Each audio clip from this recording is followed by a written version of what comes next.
à travers l'outil Sysma qu'on va vous présenter aujourd'hui. Donc, ce webinaire, il a été monté avec donc Charlotte de la TBVB, puis il y aura des témoignages de collègues. Je ne sais pas si je fais l'ordre du jour, Charlotte, ou si présenter les collègues qui vont intervenir, ou ils se présenteront au moment où ils interviendront. Ils se présenteront. Par contre, je peux juste préciser excusez Anthony Coudert qui est tombé malade, hélas. Donc, du coup, ce sera Maxime qui prendra le relais de sa présentation.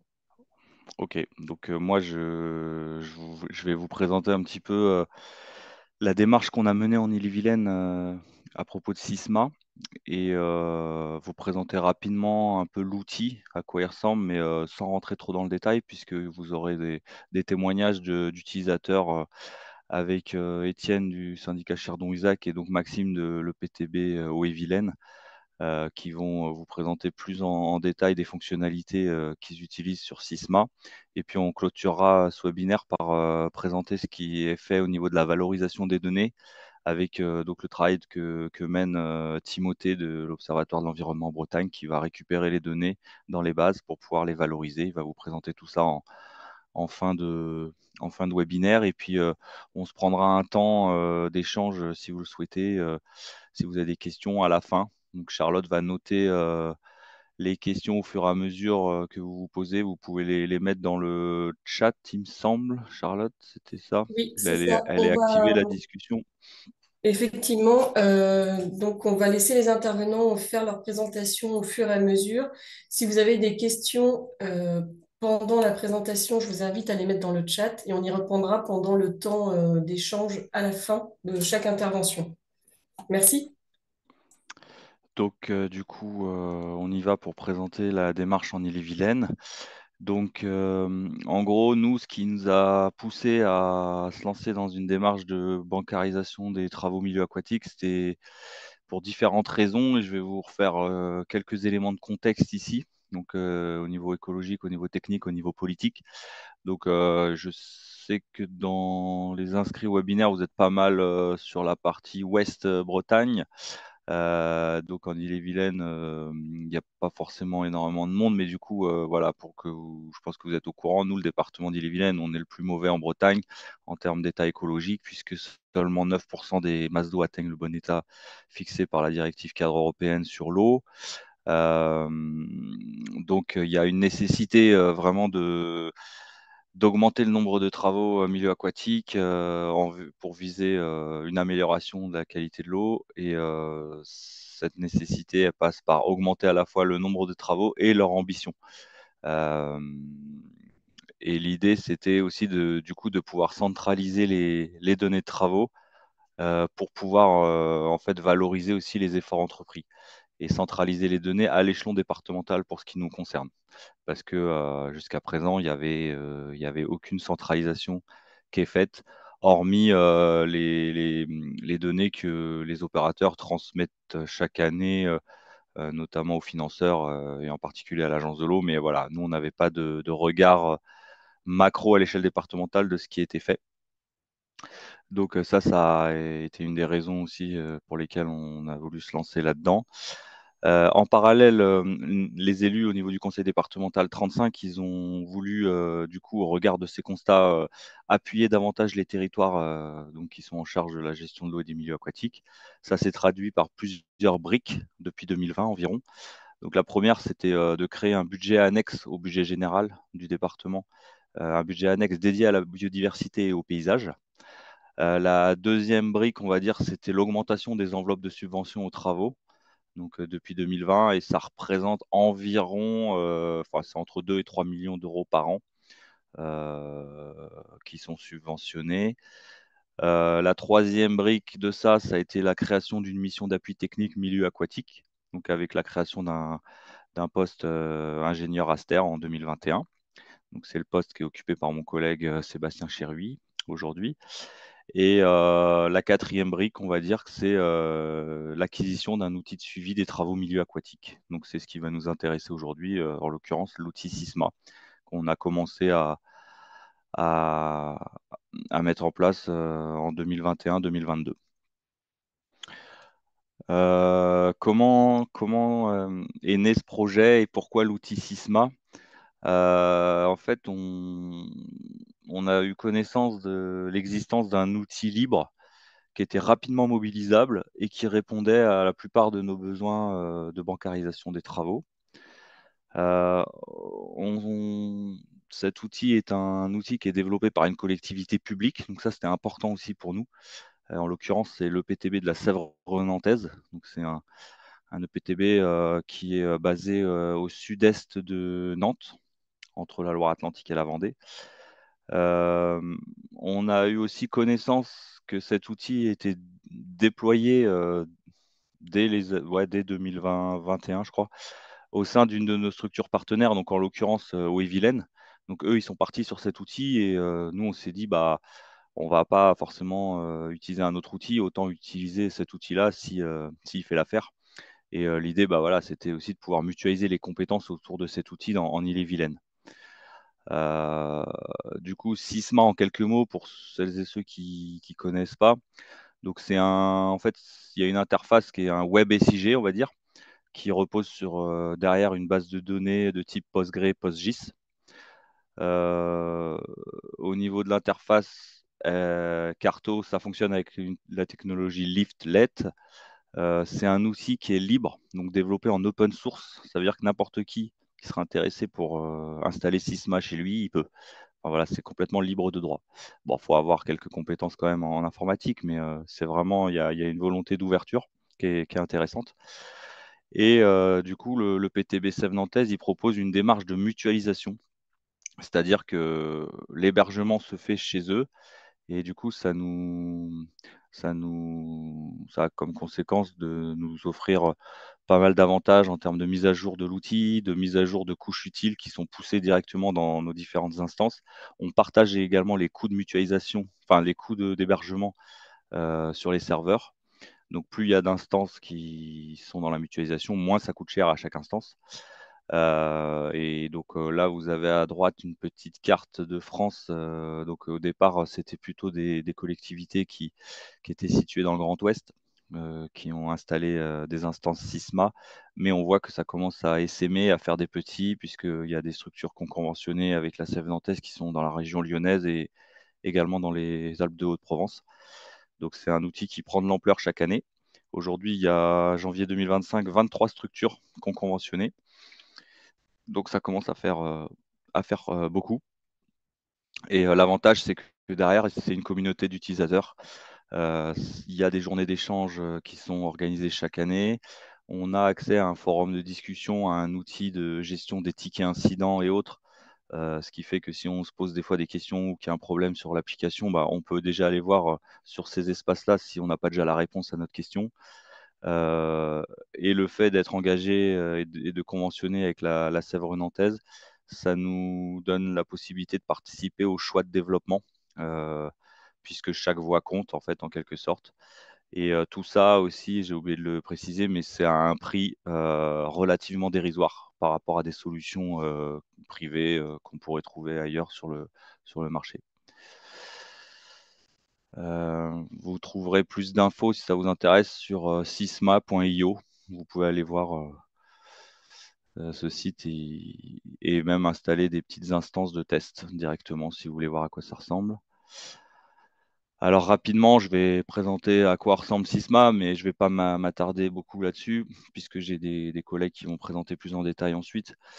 Donc en gros, l'interface Sysma, elle se présente comme une carte avec un certain nombre d'outils à gauche classiques qu'on retrouve avec des outils de mesure, des outils de géolocalisation, de recherche d'adresses et de gestion des fonds de cartes. Donc tous les fonds de cartes classiques, on va dire OpenStreetMap, IGN, donc avec orthophoto, scan, Google aussi qui est présent. Quand les serveurs d'IGN tombent en panne, ça peut être utile. Et à droite, on a nos dictionnaires de données. Je vais y revenir ensuite, qu'on a créé. Euh, voilà, donc les données métiers avec des possibilités de filtre sur, sur les objets. Donc en fait, c'est vraiment un outil de saisie en ligne des travaux. Donc les opérateurs milieu aquatiques, ils vont saisir en ligne leurs travaux directement dans Sysma. Donc ça crée un objet qui va porter la géométrie. Donc c'est vraiment l'objet qui porte la géométrie, donc qui est géoréférencé. Et cet objet, on va lui assigner derrière des fiches travaux. Donc un objet peut avoir plusieurs fiches travaux. Euh, et on peut renseigner un certain nombre de champs, sachant que c'est vraiment un outil qui est complètement personnalisable, où le dictionnaire est complètement personnalisable. On peut aller très très loin dans l'utilisation de Sysma, comme on peut rester sur une utilisation basique. Tout dépend du niveau, du niveau de besoin qu'on a. Et derrière chaque fiche action, on peut très rapidement créer une fiche de synthèse qui nous crée très rapidement, voilà, une petite fiche avec les informations essentielles qu'on peut imprimer. Ça, c'est hyper utile si on a des demandes rapides, des choses pour aller sur le terrain ou pour donner un élu. Euh, Ce qui est important de noter, c'est que il ne va pas forcément remplacer un SIG classique qui est utilisé dans vos structures, par exemple, mais il va venir en complément et il va y avoir une passerelle créée entre Sysma et le SIG. C'est-à-dire que Sysma, comme j'ai dit, c'est une base de données derrière. Et donc, depuis, par exemple, un SIG type QGIS ou autre, on va pouvoir se connecter à cette base de données. Et tout ce qui a été créé au préalable dans Sysma, on va pouvoir venir l'afficher dans le SIG pour pouvoir faire des cartes plus élaborées, faire des traitements SIG beaucoup plus complexes. Voilà, c'est pas l'un qui remplace l'autre, c'est les deux qui fonctionnent ensemble. Voilà pour ça. Au niveau, toujours sur la genèse du projet, il a fallu qu'on se mette d'accord sur un vocabulaire commun. Donc ça a été un peu ça la plus grosse difficulté dans notre projet. Nous, on travaille à l'échelle de l'île-et-Vilaine. L'idée, c'était qu'on ait un dictionnaire commun qui soit partagé et qui soit accepté par tout le monde.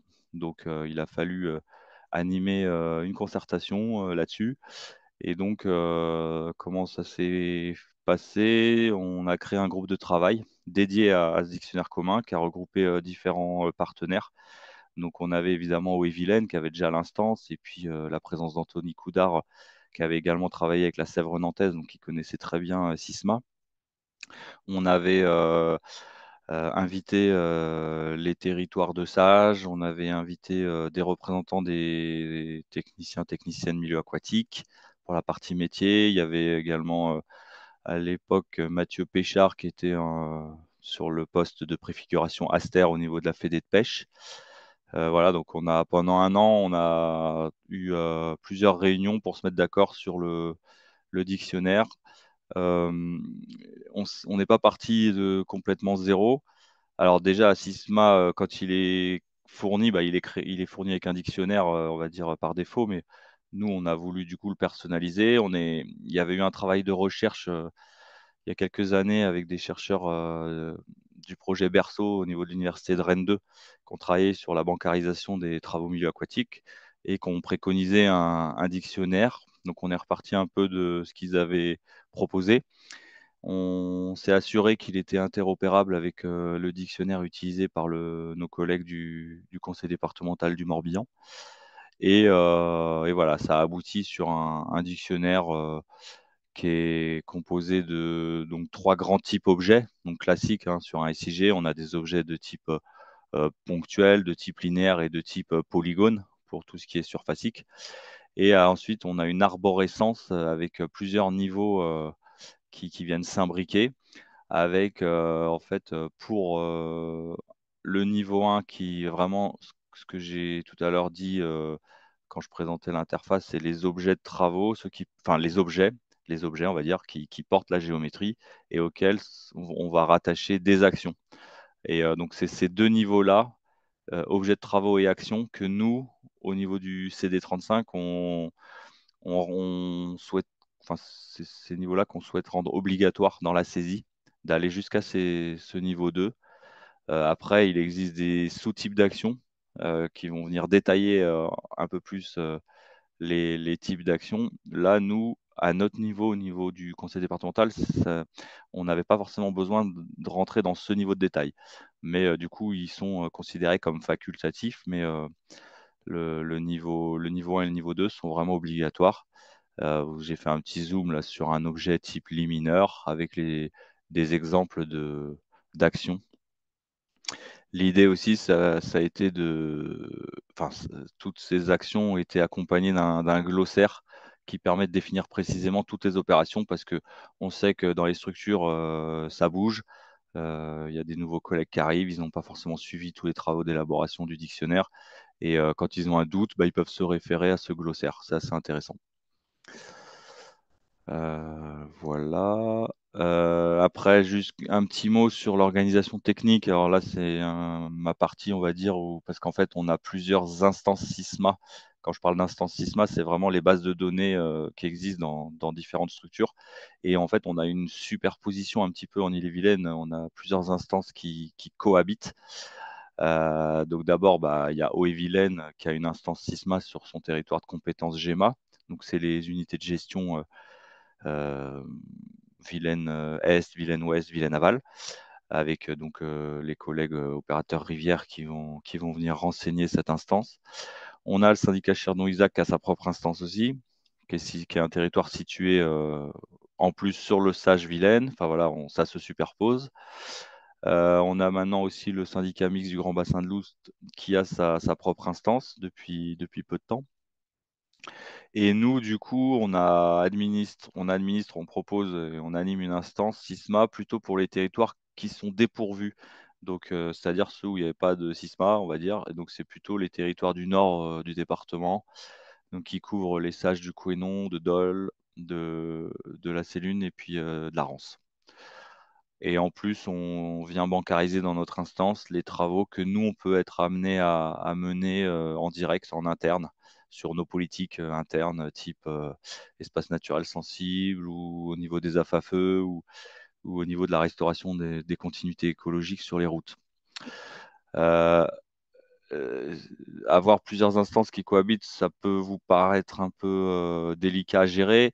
Après, c'était tout l'intérêt d'utiliser le même dictionnaire afin d'assurer l'interopérabilité des données et surtout de pouvoir récupérer et valoriser les données. Et donc ça, c'est plutôt la partie dont s'occupe Timothée, qui lui va pouvoir aller moissonner les différentes bases. Et le fait qu'il y ait des instances qui se superposent géographiquement, ça pose pas de souci derrière pour valoriser les données.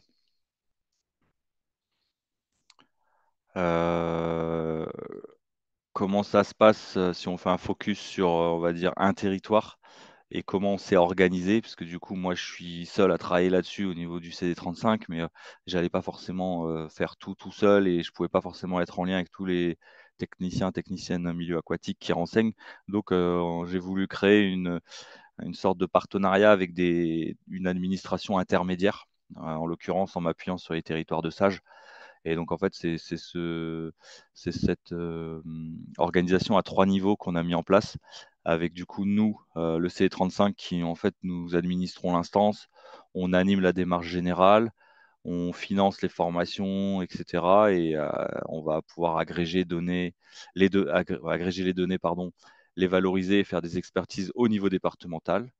Ensuite, on s'appuie sur, donc comme je le disais, des territoires structures porteuses de sages, donc en l'occurrence le sage Dol, le sage Couesnon et le sage Rance, avec des collègues identifiés dans ces structures qui ont été formés en niveau administrateur Sisma et qui, du coup, en fait, sont les interlocuteurs des techniciens, des opérateurs sur le terrain. C'est-à-dire que moi, je ne suis pas en direct avec les opérateurs, ça va plutôt passer par ces collègues-là et qui, en fait, vont apporter un support premier niveau euh, aux différents questionnements qu'il peut y avoir. Et puis eux, au niveau du stage, ils vont aussi pouvoir récupérer les données, les valoriser, les expertiser.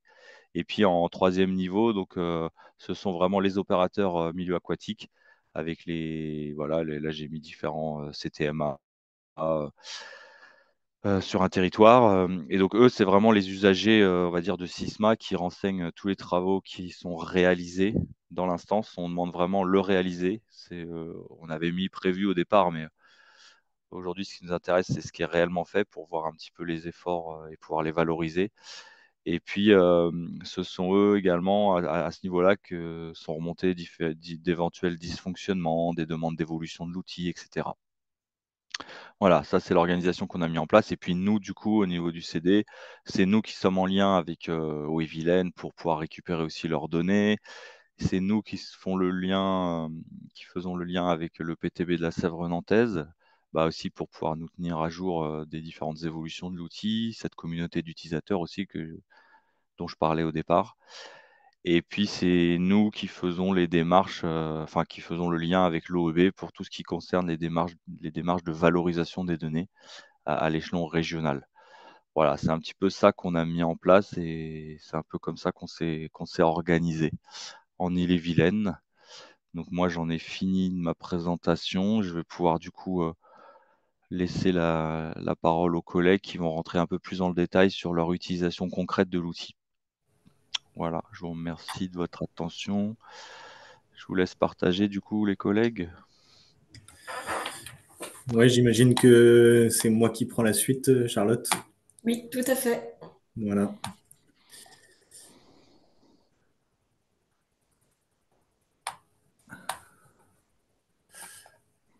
Alors, est-ce que tout le monde nous voit bien et m'entend bien? On Ouais, t'entend c'est bon. bien et pareil que pour Bruno, juste ce n'est pas en plein écran. Ah bon? Oui, oui. Mais je pense, Ah, alors ça par contre. comment tu as fait Bruno finalement? Ouais, je sais plus. Le mystère. Faut Pourtant, je peut-être partage une. d'abord tu mets en plein écran et ensuite tu partages. Ah ouais. Oui. Mais oui, mais je ne peux pas faire ça étant donné que. C'est quand on a plusieurs écrans, ça met le bazar un petit peu. Ah ouais, donc il faut que j'enlève mon autre écran peut-être. Il y a une option dans PowerPoint qui est un peu obscure où tu peux lui demander de présenter dans une fenêtre séparée. Et à ce moment-là, tu peux partager la fenêtre. Alors, Mais alors, je suis désolé. Si tu es capable de me dire où est-ce que ça se situe, cette option. Euh, moi non. Euh, Timothée, je crois que c'était pour toi. ouais, Non, mais attends, je sais ce que je vais faire. Ça va être plus simple comme ça. Je vais mettre un C'est le seul écran. diaporama. ok, C'est c'est l'onglet. dans l'onglet L'onglet. diaporama, tu as configuré le diaporama. Et là, tu peux Est-ce que vous choisir le êtes type là de sur la diaporama visionné par présentation? une personne. Non, Est-ce mais que attends. ta présentation elle est en PowerPoint ou elle est en PDF? Parce qu'en Non, non, PDF, je suis en PowerPoint, mais attends, je suis bon, repassé sur un seul écran et ça va peut-être être plus simple. Est-ce euh, que c'est OK là? Non, non. on est toujours Ah Non. bon? Et Et en PDF, tiens, là, tu décoches le mode présentateur, là. En haut. En haut, au milieu, tu as un truc un peu à droite. Non, il n'est pas en mode présentateur. C'est Et bon. moniteur, c'est moniteur, tu as automatique, c'est peut-être là où faut. Non, mais une fois que tu lances le diaporama, c'est après que tu dois partager. Ok. Bah oui, mais je ne peux pas faire ça vu que j'ai plus d'accès hmm. à la fenêtre Internet. Et en PDF, tu l'as pas enregistré en PDF? Non, mais je vais le faire rapidement dans ce cas-là.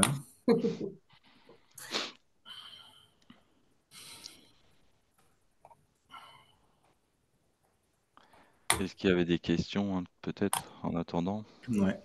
auxquelles je pourrais peut-être répondre? Euh, Il n'y avait pas de questions dans le chat, mais Un si Aurélien Play, a des questions, Prisma. n'hésitez pas en attendant que. Ok, non, c'est bon. Je sais pas s'il y avait des questions à une idée de coût. Ouais. En détail comme ça, je vais reprendre les éléments que j'ai.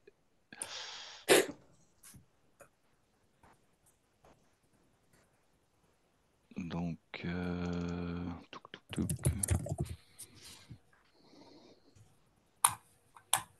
Alors, une chose à savoir, On va, c'est que l'outil, ouais, comme il est libre, vous pouvez l'installer si vous avez vos propres serveurs et le coût est nul. Mais le PTB propose une mutualisation, c'est-à-dire un hébergement par leurs soins d'une instance sur laquelle vous êtes autonome, mais c'est eux qui s'occupent de la montée de version et de la gestion des accès utilisateurs et de la base de données, ce qui est très confortable. Et c'est donc, là-dessus que Bruno pourra donner un ouais. prix. Donc en gros, on va être avec les tarifs 2025. On est donc au niveau de l'hébergement. Comme je disais, c'est plus il y a de structures mutualisées, plus ça fait baisser les coûts, on va dire. Donc là, on va être à 23 euros par mois. Donc ça représente 276 euros par an. La mise à disposition de l'outil, on est sur environ 900 euros. La possibilité d'avoir une maintenance, on est sur 450 euros. Et en gros, ça fait un total par an d'environ un peu plus de 1600 euros. Voilà, pour donner une idée à la louche. Ce qui reste bien moins cher que si on avait un éditeur logiciel privé ou voilà. Je sais pas si ça répond aux interrogations.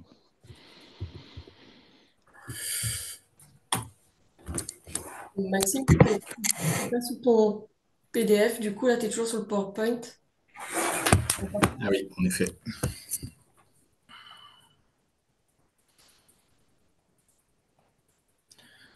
Je suis désolé, hein. Pas de souci. Les aléas du direct, comme on dit. Exactement. Et normalement, si tu vas à droite, tu mets plein écran. En bas à droite, il doit y avoir. Voilà, c'est parfait. Bon, c'est pas tout à fait le même format, mais c'est pas grave, ça va marcher quand même.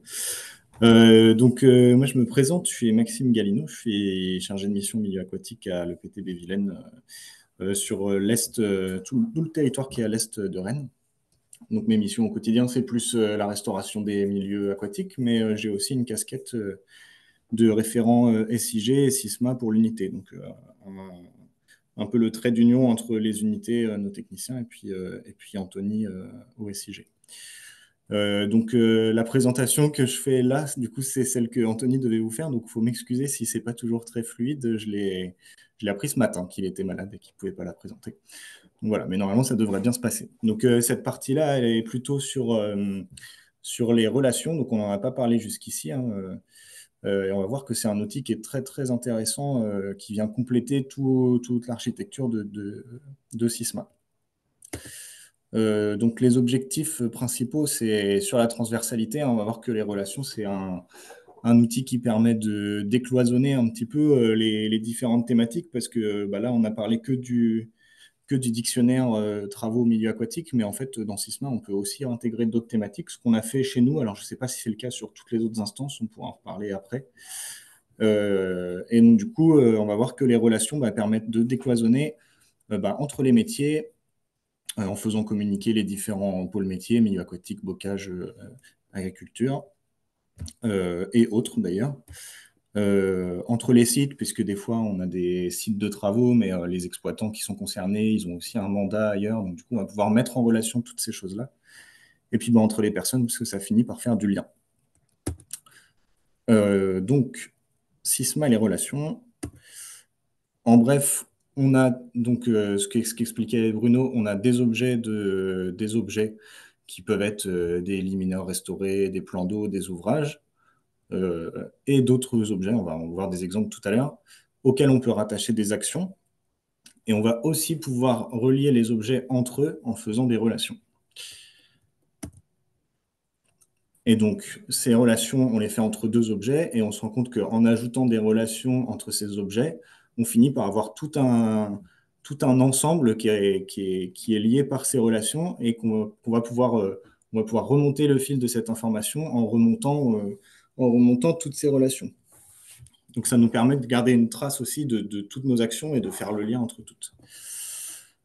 Pour vous présenter ça, on va vous présenter un objet dont on n'a pas parlé jusqu'ici, qui sont les zones de projet, donc qui sont un peu des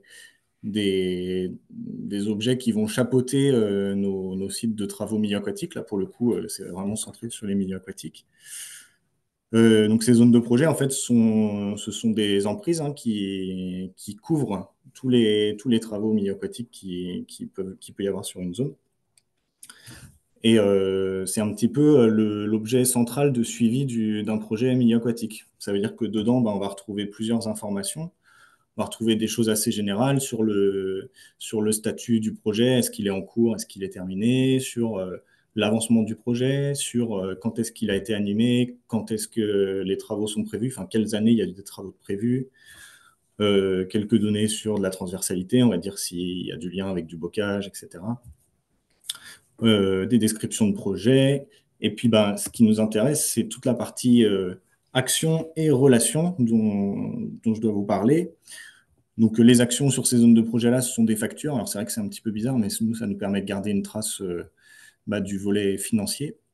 Et puis, en bas, là, on voit tout un onglet relations. En fait, ces zones de projet, là, on va pouvoir les relier avec des exploitations agricoles en disant, bah voilà, cette zone de projet-ci, eh ben, l'exploitation, ce GAEC était concerné par ce projet. On a discuté avec ce GAEC pour négocier ses travaux. Et on peut aussi dire que le projet est porté techniquement par des agents, donc ça veut dire qu'il y a une autre base où il y a les noms des agents. Donc ça permet aussi d'avoir du suivi dans le temps, de savoir si un jour on est en contact avec tel GAEC, on peut remonter jusqu'à la zone de projet et puis savoir qui a géré le projet. Donc on peut aller chercher les informations plus facilement. Voilà ce que je viens de dire en gros. Donc quand on déplie ces relations, on voit bien le projet du bornier sur l'unité ouest. Il concernait l'exploitation de Madame Marie-Noël.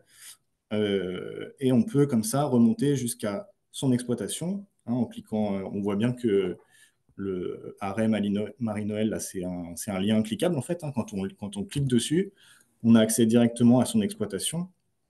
Alors là, je pense que Anthony il a dû flouter un peu les données qu'il y avait dedans parce que pour des raisons personnelles, puisque dans ces exploitations, là, il y a des données qui sont personnelles.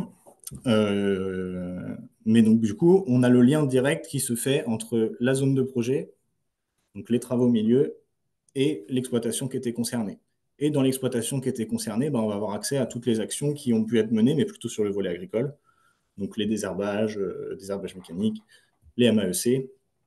Et donc très vite, on a une vision d'ensemble en fait, de ce qui se passe autour du projet, du projet milieu aquatique. Et on voit que cette exploitation elle-même, elle a des relations. Donc elle a des relations entre forcément le site de la zone de projet milieu aquatique qu'on a vu avant, et puis elle a aussi une relation avec toutes ces parcelles agricoles. Donc très vite, on va avoir le lien entre le site de projet, l'exploitation agricole et toutes ces parcelles.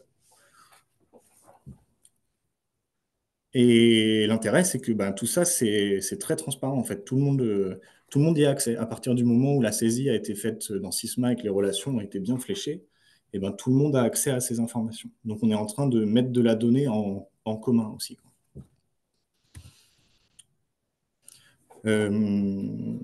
Un second cas pratique, c'est celui du suivi des contacts humains. Alors là, c'est vrai que ça fait un petit peu bizarre de dire suivi des contacts humains, ça fait un peu robotisé. Mais l'idée, c'est d'être capable de suivre quels échanges il y a eu à l'échelle de nos territoires. Parce que, alors du coup, ça nécessite de renseigner, forcément. Tout ce que je dis, ça nécessite de bien renseigner Sysma. Mais on se rend compte qu'en fait, beaucoup de fois, les quelques contacts qu'il peut y avoir entre les personnes, c'est pas des choses qui restent en fait. C'est inscrit sur un carnet, c'est inscrit sur un agenda, mais finalement, c'est pas porté à la connaissance de tout le monde. Alors que c'est aussi une information de savoir que tel exploitant ou tel particulier a été contacté à telle date pour tel sujet. Au moins, quand on arrive quelque part, on sait déjà tout ce qu'il y a comme historique sur la zone.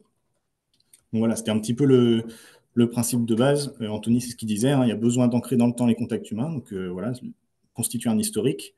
Le fait que notre mémoire elle est dysfonctionnelle, donc même la personne qui a eu le contact avec cet exploitant, il peut l'oublier, il peut oublier quand est-ce que c'était, quel était l'objet. On part du principe aussi, c'est un peu triste, mais qu'il y a du turnover dans les équipes. Alors ça, c'est vrai. Et ça joue aussi. Donc, du coup, moi, je peux parler de mon cas. Quand je suis arrivé en 2021 sur le CEMNO, il y a plein de choses qui étaient dans les carnets des anciens collègues et qui sont difficiles à les retrouver. Là, au moins, on est en train en quelque part, de graver dans le marbre toute cette historique. Ça permet aussi de faire de la transversalité, puisque du coup, en faisant sa saisie de son côté pour soi, on le partage aussi avec les autres, donc c'est complètement visible par les autres. Et puis, il dit amélioration du service client. Alors, il y a un truc de plus être surpris quand on va rencontrer quelqu'un qui nous dise ah bah oui, je vous ai déjà vu, en fait, vous êtes déjà venu me contacter pour telle chose, quoi. Il y a un truc de continuité dans nos contacts avec notre territoire. Donc là, il nous a mis une table qui vient, je pense, du dictionnaire des relations, j'imagine, qui montre un petit peu toutes les relations qu'on peut effectuer entre objets. Donc, je ne vais pas faire toute la liste, hein, mais en gros, j'en ai déjà parlé. On peut lier un exploitant, donc un individu, avec son exploitation. On peut lier un individu en particulier avec son plan d'eau. On peut lier, qu'est-ce qu'il y avait? Les employés communaux avec leur commune, les bénéficiaires de travaux milieux aquatiques avec leur zone de projet. Qu'est-ce qu'il y a d'autre qui est intéressant? Là, tout récemment, on vient d'ajouter une petite partie dans le module agricole sur l'installation de transmission. Donc, on peut aussi dire que telle personne projette de reprendre une exploitation. Voilà, je ne rentre pas trop dans le détail. Mais en gros, on a une grande table individu qui nous sert un petit peu de répertoire commun. On va pouvoir dire si les individus sont élus agriculteurs ou seulement riverains. On peut garder, du coup, on garde leur nom, prénom, année de naissance, c'est pas systématique, mais on essaye. Et puis, un contact, parce qu'en fait, on s'est rendu compte aussi qu'on avait tous des bases de données de contact de nos côtés, mais en fait, qu'on les mutualisait pas. Donc là, on a aussi une plus grande force. Une plus grande force de frappe, quoi. On a de plus en plus de contacts sur nos territoires, donc c'est de plus en plus facile de rentrer en contact avec les habitants et les exploitants. Et puis, on peut faire le lien, voilà, ce que je disais tout à l'heure, un agriculteur avec son exploitation, un élu avec son mandat et une personne avec sa fonction. Pour ça, il prend l'exemple de la sollicitation. Alors, l'idée qu'il y avait derrière ça, c'était de se dire, nous, en tant que techniciens milieu aquatique, on a tout notre travail qui est lié à la restauration des milieux. Mais en fait, on reçoit aussi tout un tas de coups de fil qui nous demandent d'aller voir quelque chose sur site, qui mobilisent de l'expertise, en fait.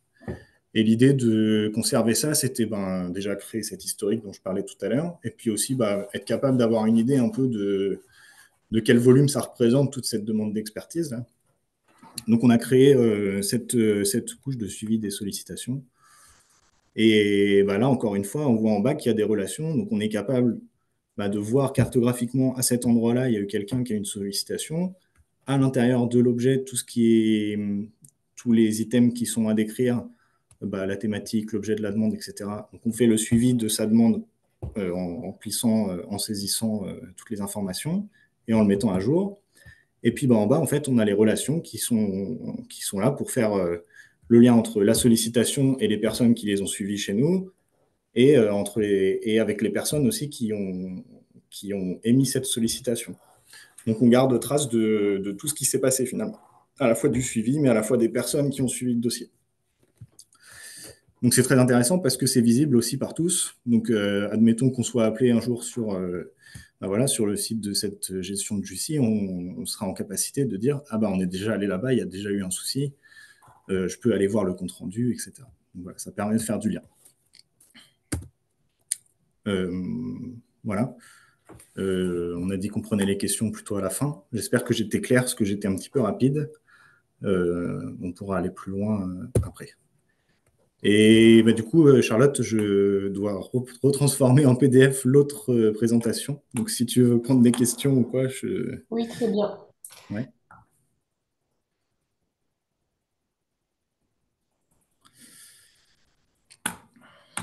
Je regarde, pas de souci. Il y a juste Timothée qui a complété ton intervention, qui dit que J'ai répondu à la question précédente sur le RGPD. Parce que Ah là, oui, c'était un exemple où ce sont des données nominatives qui sont saisies là, pour le suivi des contacts humains. oui. Mais l'usage qui était présenté par Bruno sur le suivi des travaux, là, c'est pas des données nominatives et il n'y a pas de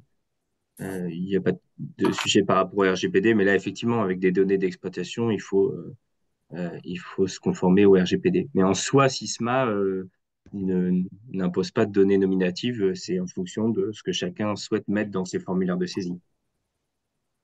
Après, pour compléter, sur notre instance, on a le cadastre nominatif et du coup, tous les utilisateurs qui ont accès à notre instance ont accès aux données du nominatif du cadastre avec des fonctionnalités qui sont très, très utiles pour notamment les contacter, mais peut-être que Maxime va présenter, je sais pas, sur le Vas-y, public redis ce que postal. tu viens de dire. J'ai pas. Les fonctionnalités pour contacter les riverains en passant par le module, enfin le cadastre nominatif et faire Ouais. un public postage Bah, directement à partir d'un objet de travaux. j'ai pas prévu d'en parler, Voilà. mais on Bon, pourra bah, voilà, montrer à la fin, à la limite. du coup, c'est Ou quelque peut-être pas chose qui trop, est du quand coup, même, vu qu'il y a des noms. Mais ouais, ouais. c'est quelque chose qui est assez pratique. Et là, on est sur du nominatif. Mais c'est pas une instance qui est ouverte au public. Donc, il n'y a que des professionnels qui ont accès à l'instance Sisma. Oui, c'est ça. Moi, dans mes souvenirs, ce qu'on s'était dit, c'est que c'est pas différent d'un répertoire interne, en fait, hein. Il y a Voilà, personne d'autre que les agents qui ont accès à voilà, un c'est ça. Sisma, et je crois qu'il n'y a pas du tout de volonté de, de l'ouvrir comme ça au public, quoi. Ouais. Non, mais techniquement, même un répertoire interne est un sujet RGPD, en fait. Oui. Ah, Ah ouais. bon. Bon, là, il faudrait que ce soit Anthony qui réponde, hein. Moi, c'est hors de mes.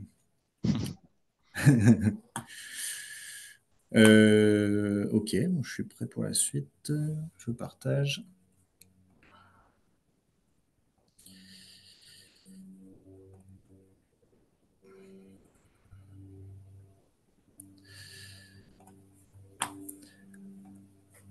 Voilà, donc j'enchaîne sur une autre partie. Donc là, on vient de présenter en gros le fonctionnement de Sysma. Et là, je trouve qu'on arrive à une partie qui est intéressante, surtout pour les gens comme moi qui sont usagers directement, qui remplissent Sysma parce qu'ils ont des travaux et voilà, qui l'utilisent. Je voulais faire une petite présentation sur l'édition de rapports, de bilans et de synthèse qui sont permis par la saisie d'informations dans Sysma. En fait, voilà, il y avait des constats, c'est de se dire, on a certaines données au cours d'un projet milieu aquatique qui sont régulièrement mobilisées, hein. Je parle des linéaires de restauration, des typologies de restauration, du coût des actions. Et puis, d'un autre côté, on a certaines cartes aussi qui sont systématiquement utilisées au cours d'un projet. Je pense au plan qu'on fournit aux entreprises, au plan des parcelles qu'on fait pour les conventions, des fois des fiches projets pour des demandes de subventions ou des demandes de soldes, des lots de cartes pour partir en rendez-vous. Et en fait, bien souvent, on recommence la mise en page à chaque projet. Donc, il y a un truc un peu répétitif quoi, dans le boulot, quoi. Et puis, du temps qui est pris et qui n'est pas mis à trouver des nouveaux projets, etc. Et en fait, on se rend compte que saisir dans Sysma, ça nous permet de répondre à quelques-uns de ces besoins. Notamment parce que, après, Bruno l'a déjà un petit peu expliqué, mais voilà, Sysma, il permet de centraliser les informations. Donc, ça veut dire qu'à l'échelle d'une structure, on n'a plus des données qui sont dispersées dans une multitude de couches perdues dans un serveur ou dans plein de tableaux. Les données, elles sont toutes disponibles au bon endroit, enfin au même endroit, pardon. Et puis, normalement, elles sont mises à jour au cours de la vie du projet. Sysma permet aussi de structurer, de normaliser les données, puisque la saisie, elle est guidée, hein. Comment Bruno, il n'a pas forcément montré la saisie, etc., parce qu'il n'y a pas le temps, mais voilà, il y a des listes, des cases à cocher. Enfin, on est contraint dans la saisie, mais contraint, vu que le dictionnaire est bien fichu, on se sent quand même assez libre dans sa saisie, on arrive à renseigner toutes nos informations. Mais voilà, la saisie, elle est guidée, du coup, les données sont de bonne qualité, et je veux dire, entre guillemets, bien rangées, quoi. Et puis le dernier truc, c'est ça, Bruno l'a dit aussi, les données, elles sont disponibles, enfin elles peuvent être disponibles dans un autre SIG. Donc ça permet aussi de récupérer la donnée qu'on vient rentrer dans Sysma. Donc pour nous, opérateurs, techniciens sur le terrain, c'est hyper intéressant de se dire que ce n'est pas une boîte fermée. Ce qu'on rentre dedans, on peut aussi le récupérer et s'en servir pour nous. J'ai mis de façon brute ou transformée, puisque alors après, ça dépend de qui gère la mise en lien entre Sysma et le SIG, mais il y a possibilité de transformer les données ou d'agréger des données avant de les rendre disponibles dans un SIG. Donc voilà, donc ces trois atouts, ils rendent possible l'utilisation de ces données de façon générique ou automatisée via des atlas. Alors, je ne sais pas si tout le monde connaît les atlas dans QGIS, mais voilà, c'est un outil qui permet de produire de la carte en série. Je vais en dire un petit peu plus tout à l'heure. Je vais vous présenter des exemples, 3 exemples, si j'ai le temps de faire les 3, je pense que oui, ça va aller. Un exemple qui est un atlas qui permet de générer des fiches travaux à destination des financeurs dans le cadre des demandes de subvention de travaux. Donc là, c'est plutôt un atlas type rapportage, quoi. Un atlas rapport d'activité mi-aquatique, là c'est pareil, c'est des fiches travaux, mais qui sont orientées autrement, hein, plutôt sur le volet financier, les actions réalisées. Donc c'est encore du rapportage. Et un autre atlas qui est plutôt sur de l'opérationnel, et là on va aller voir un petit peu le module agricole, là, qui permet d'éditer rapidement de la cartographie du parcellaire d'une exploitation. Faut savoir que moi, je vous présente ces 3 exemples-là. Sur les 3, il n'y en a qu'un seul qui est opérationnel. Ça peut vous paraître un petit peu loin de vos besoins dans certaines structures. Il faut voir que là où je travaille, c'est un petit peu des implications sur ce que je présente parce que voilà, le PTB Vilaine, on a grossi d'un coup en 2022. Donc forcément, les premiers besoins qu'on a eus, ça a été de gérer des équipes de 12 techniciens. Et donc, typiquement pour les demandes de subvention, c'était un atout énorme de pouvoir centraliser de la donnée et produire des fiches travaux de façon générique, pas avoir besoin de demander à chacun de faire ses fiches à temps avec les mêmes formats, etc. Donc forcément, les choses que je vous présente, et en tout cas les premières valorisations qu'on a fait en série de la donnée de Sysma, c'est forcément des choses qui touchent au rapportage, quoi. Mais sachant que l'idée là aujourd'hui, c'est plus de vous présenter ce qui est possible de faire. Ça ne veut pas dire forcément que ça peut servir qu'à faire du rapportage, quoi. Voilà, c'est plus pour vous montrer les possibilités. Moi, vu de ma position, l'édition de rapports plus poussés comme ce qui va vous être présenté, ça nécessite l'usage des atlas dans QGIS. Sachant que, comme a dit Bruno, on peut générer des rapports un peu plus sommaires depuis Sysma directement avec les fiches travaux. Mais voilà, ça reste assez limité quand même, les rapports directement dans Sysma. En tout cas, pour l'instant, ça va peut-être évoluer, je ne sais pas. Et à savoir que forcément, les atlas, du coup, c'est un outil. Donc, quand on ne l'a pas utilisé, c'est pas toujours évident de s'y mettre. Ça nécessite un peu de prise en main. Mais ça reste quand même relativement accessible et il y a énormément de documentation sur Internet. Voilà, je n'irai pas plus loin sur comment ça fonctionne vraiment. Je vais vous montrer à quoi ça peut ressembler. Et puis après, le jour où ceux qui voudront se lancer se lanceront, il y a vraiment de quoi trouver beaucoup d'infos, quoi. Donc, pour aller assez vite, l'Atlas demande de subvention mi-aquatique, voilà à quoi ça peut ressembler. Là, moi, je vous présente le résultat d'une sortie d'un Atlas qui correspond à une fiche travaux et qui vient récupérer directement de la donnée qui est saisie dans Sysma et de la donnée qui est issue de référentiels, donc des référentiels typiques, hein, communes, masse d'eau, sur la carte on voit les cours d'eau. Donc, on peut assez facilement faire de la mise en page. Ça, c'est sorti de QGIS, hein, directement. Donc, on a de la donnée qui vient de la fameuse couche zone de projet dont on a déjà parlé. On a de la donnée qui vient des référentiels, tout ce qui est localisation et secteur hydrographique. On a de la donnée qui vient directement des objets de travaux. Donc, en l'occurrence, là, j'ai pris un projet assez simple pour limiter voilà, pour pas avoir trop de choses à dire. Donc sur ce site-là, sur cette zone de projet, on a eu seulement du reméandrage. Mais moi, j'ai rien eu à taper. Ça a été directement chercher la géométrie de l'objet liminaire restauré où il y avait eu du reméandrage sur la zone de projet. Donc là, il y a eu 670 mètres linéaires de reméandrage. Voilà, de la donnée qui vient de la zone de projet, l'estimation financière qui vient également de la zone de projet. Donc ça, c'est une première page avec plutôt des données générales. Après, on a une autre page où on va chercher le calendrier prévisionnel des travaux qui vient de la zone de projet, la description du projet, idem. On a une petite cartographie de l'état initial ou du diagnostic qui vient directement des couches de diagnostic qui sont intégrées aujourd'hui dans Sysma chez nous. Et je crois que c'est Étienne qui va parler du diagnostic ensuite. Donc, j'en dis pas plus.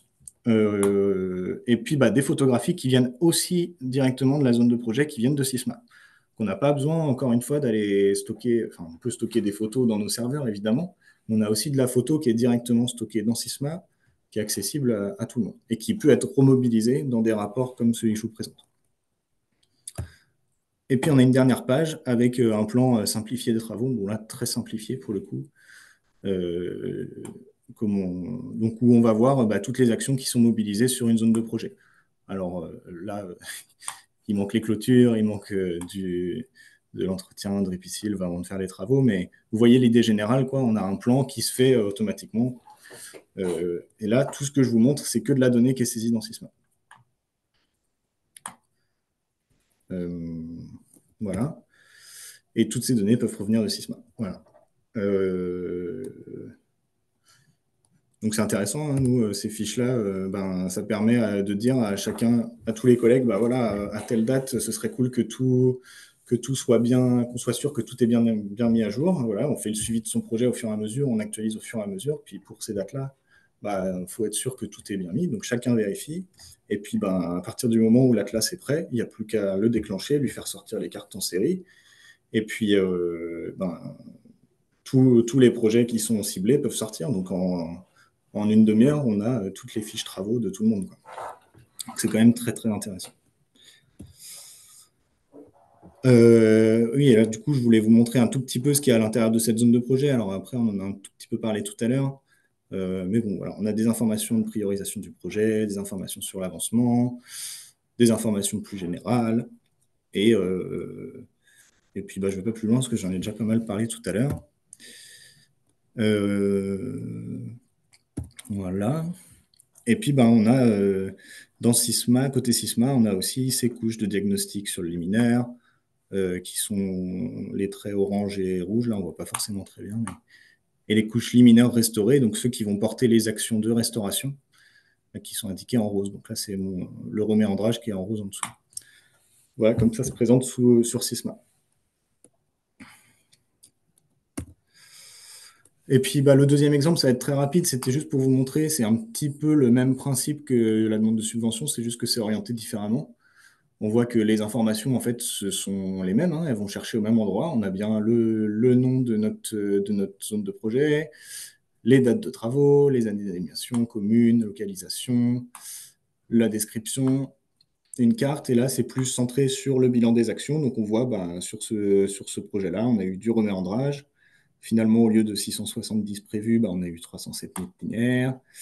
De la modification de petits ouvrages, du dégagement d'emprises végétales. Enfin voilà, tout est renseigné ici. On connaît les statuts des actions. Et puis, on a tout le volet financier qui est récapitulé en bas.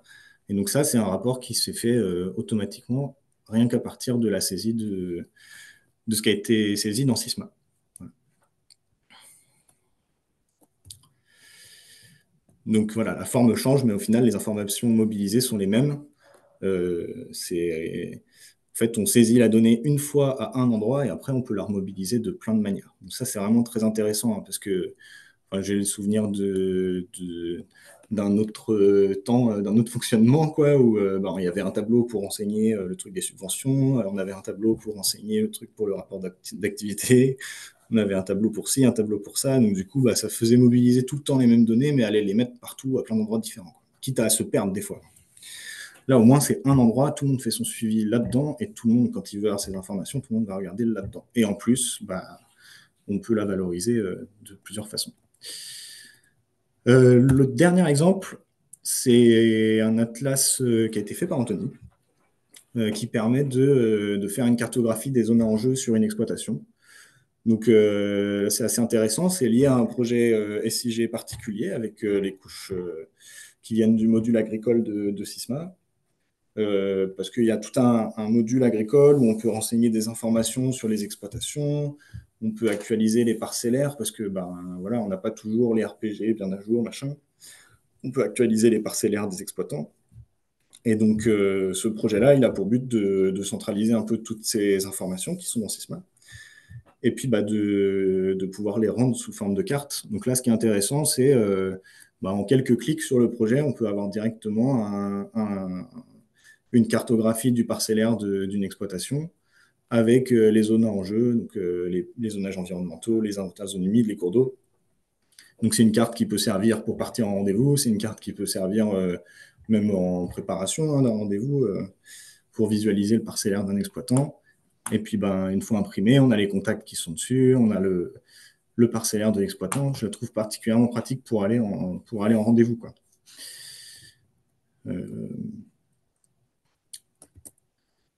Et puis, en fait, c'est envisageable de présenter la chose différemment ou avec des informations en plus. Là, c'est qu'une présentation, c'est pour montrer un peu ce qui est possible de faire. Là, il n'y a pas d'autres informations, finalement, que des informations qui ont été saisies dans Sysma sur les parcelles et les exploitations. Mais on peut imaginer de présenter ça avec de l'orthophoto. On peut imaginer aussi de faire un atlas plutôt par îlot avec du fond orthophoto pour pouvoir aller regarder plus précisément avec l'exploitant qu'est-ce qui se passe sur cet îlot de parcelle, sur celui-ci. On peut envisager d'avoir du calcul. Tout à l'heure, Bruno, il parlait qu'on pouvait aussi aller plus loin avec les données de cette base à faire de l'analyse. Donc, on peut imaginer d'avoir des éléments sur l'éclatement parcellaire. Voilà, en fait, on peut imaginer un petit peu tout, quoi. Voilà, la donnée saisie dans Sysma est agrégée et mise en page. On peut récupérer les éléments qui sont issus des relations dont j'ai parlé tout à l'heure. Donc, les contacts, les noms, on peut aller chercher... on pourrait aller chercher les zones de projet milieu aquatique s'il y en a eu pas loin. On pourrait aller chercher... voilà, on peut aller tout chercher. Et puis, en fait, toutes ces informations, elles peuvent servir pour être mobilisées pour faire un rapport à une échelle plutôt locale, une échelle opérationnelle d'intervention. Donc ça, c'est plus ce que je viens de vous montrer, là, à l'échelle de l'exploitation. Voilà, ça commence à être une échelle assez précise. Et c'est bien la donnée qu'on a rentrée dans Sysma qui nous resserre à la même échelle. C'est pas forcément que pour faire du rapportage, quoi. C'est ça que je voulais dire. Je voulais faire un petit point sur la vie du projet dans Sysma rapidement, juste pour faire se rendre compte que tout au long de la vie d'un projet milieu-aquatique, en fait, on peut se servir de la donnée à plusieurs étapes, quoi. Donc, au démarrage du projet, en tout cas, là, c'est notre fonctionnement chez nous. Je ne sais pas si c'est pareil sur les autres instances, mais on renseigne notre zone de projet, on renseigne les actions qui sont préconisées ou qui sont pressenties. On peut gérer le statut des actions, dire si elles sont préconisées, si c'est seulement issu d'une première discussion, si c'est en cours ou si c'est terminé ou annulé. Voilà, on peut donner des statuts à nos actions. Exemple, j'ai un objet liminaire restauré, donc un tracé de liminaire restauré. Je colle dessus une action de remise dans le Talveg et je peux dire si cette remise dans le Talveg, elle est en projet, si elle est en cours ou si elle est terminée, elle a été faite, ou si elle est annulée, l'exploitant ne voudra pas restaurer. Voilà. Et on garde l'historique, même les choses qui sont annulées, on les garde. Donc voilà, donc au démarrage du projet, on peut se servir de toute cette donnée qui est rentrée pour faire ces fameuses fiches de demande de subvention. On peut s'en servir pour faire de l'édition de plans pour des rendez-vous. Toutes les données sur les exploitations agricoles, les données sur les sollicitations qui ont pu avoir lieu. Tout ça, on peut le mobiliser. Au moment plutôt dans la vie du projet, donc dans le suivi du projet, tout au cours de la vie du projet, on va actualiser cette zone de projet, on va actualiser le statut des actions, on va actualiser les tracés, les géométries là, de ces fameux liminaires restaurés, on va ajouter des ouvrages, etc. Enfin bref, on va faire vivre sa zone de projet. Et là, tout au long du suivi du projet, on a plusieurs façons de valoriser toutes ces données. Moi, les choses auxquelles j'avais pensé pour l'instant, c'est des plans pour les conventions ou les parties à connaissance, parce qu'il y a des plans qu'on sort systématiquement, toutes les cartes de localisation, les cartes des parcelles cadastrales, les cartes des accès, cartes de... Voilà. Il y a plein de choses là qu'on peut récupérer de Sysma pour faire des atlas et sortir des cartes facilement, sans avoir besoin de refaire tout le temps la même chose. L'édition de plans pour les entreprises de travaux, typiquement au fur et à mesure qu'on vient renseigner tous ces travaux sur sa zone de projet, et vu que le dictionnaire de travaux il est assez complet et qu'il est bien fichu, on peut récupérer quasiment toutes les informations qui sont nécessaires pour une entreprise pour faire les travaux. Je dis quasiment parce que forcément, il y a des spécificités locales qui ne rentrent pas du tout dans le dictionnaire, des commentaires en disant attention, la voisine, elle n'aime pas les bruits de tracteur, enfin, des choses comme ça qui ne rentrent pas du tout dans Sysma et qui nécessitent d'être dites ailleurs, mais en tout cas, on peut imaginer de faire des plans directement donnés aux entreprises. Et puis, des éditions de rapports type plus bilan pour les comités techniques. Donc, voilà, d'être capable à une échelle plus supra de dire cette année, il y a tant de reméandrages qui sont prévus, tant de remises dans le Talveg prévues, tant de changements d'ouvrage. Donc ça, c'est aussi des choses qu'on peut sortir de Sysma. Là, on n'est plus trop dans l'opérationnel, mais ceci dit, ça peut servir quand même. Et puis, bah, à la fin du projet, on a l'actualisation de sa zone de projet, donc l'actualisation un peu presque définitive, sauf si on a besoin de revenir dessus, mais voilà, on passe tous les statuts des actions à réaliser, et puis à partir de ce moment-là, bah, on peut penser à faire des fiches automatiques pour les rapports d'activité, des rapports type bilan pour le copil, pareil, montrer le réalisé, tant de mètres linéaires cette année, tant d'ouvrages changés, tant de plans d'eau supprimés, enfin, tant de surface. Donc ça permet rapidement d'aller récupérer de l'information. Donc voilà, je l'ai dit plusieurs fois, mais du coup, ça veut dire qu'on a bien un seul lieu pour saisir les informations de ces projets. Donc déjà, pour le technicien, après, chacun a son fonctionnement, hein, mais l'idée, c'est quand même que Sysma, ce soit le partenaire privilégié de suivi de son projet, sachant qu'on peut saisir tellement de choses dedans que je trouve ça plutôt approprié. Et puis, bah, si les informations sont bien saisies pendant la vie du projet, eh ben, on peut les remobiliser, les revaloriser. Hein, c'est super important quand même. Tout ce qui n'est pas saisi ne peut pas être valorisé. Enfin, ça paraît d'une logique implacable, mais euh, des fois, on s'étonne de ne pas voir apparaître des choses dans nos rapports et on se dit, bah oui, mais en fait, pour que ça apparaisse, il faut quand même les rentrer un moment. Donc, il y a quand même cet effort-là à faire de maintenir tous ces projets, de bien faire ce suivi, quoi. Donc, en conclusion, bah, voilà, donc toutes les données qui sont saisies dans Sysma, elles peuvent être récupérées. Hein, y a rien qui... Normalement, il n'y a rien qui reste vraiment dans Sysma. On- tout, tout le temps qu'on prend à saisir des choses dans Sysma, on peut récupérer toutes ces données-là, quoi. Sinon, ce serait un petit peu triste hein, de juste avoir un objet de rapportage finalement sans pouvoir récupérer ces données. Et puis, bah, ces données peuvent être valorisées à différentes échelles, hein, des échelles hyper macro, nous à l'échelle de l'unité, ou Anthony à l'échelle des 3 unités, Timothée à l'échelle de la Bretagne. On peut récupérer ces données à des grandes échelles, mais aussi à des échelles projet, les valoriser à des échelles projet, exploitation parcelle, dans un objectif qui est beaucoup plus opérationnel. Faut se rappeler que techniquement, quasiment tout est possible. Là, moi, j'ai montré 3 exemples, mais il y a vraiment une infinité de rendus possibles. C'est vraiment son imagination et ce qu'on a envie d'avoir comme résultat à la fin qui...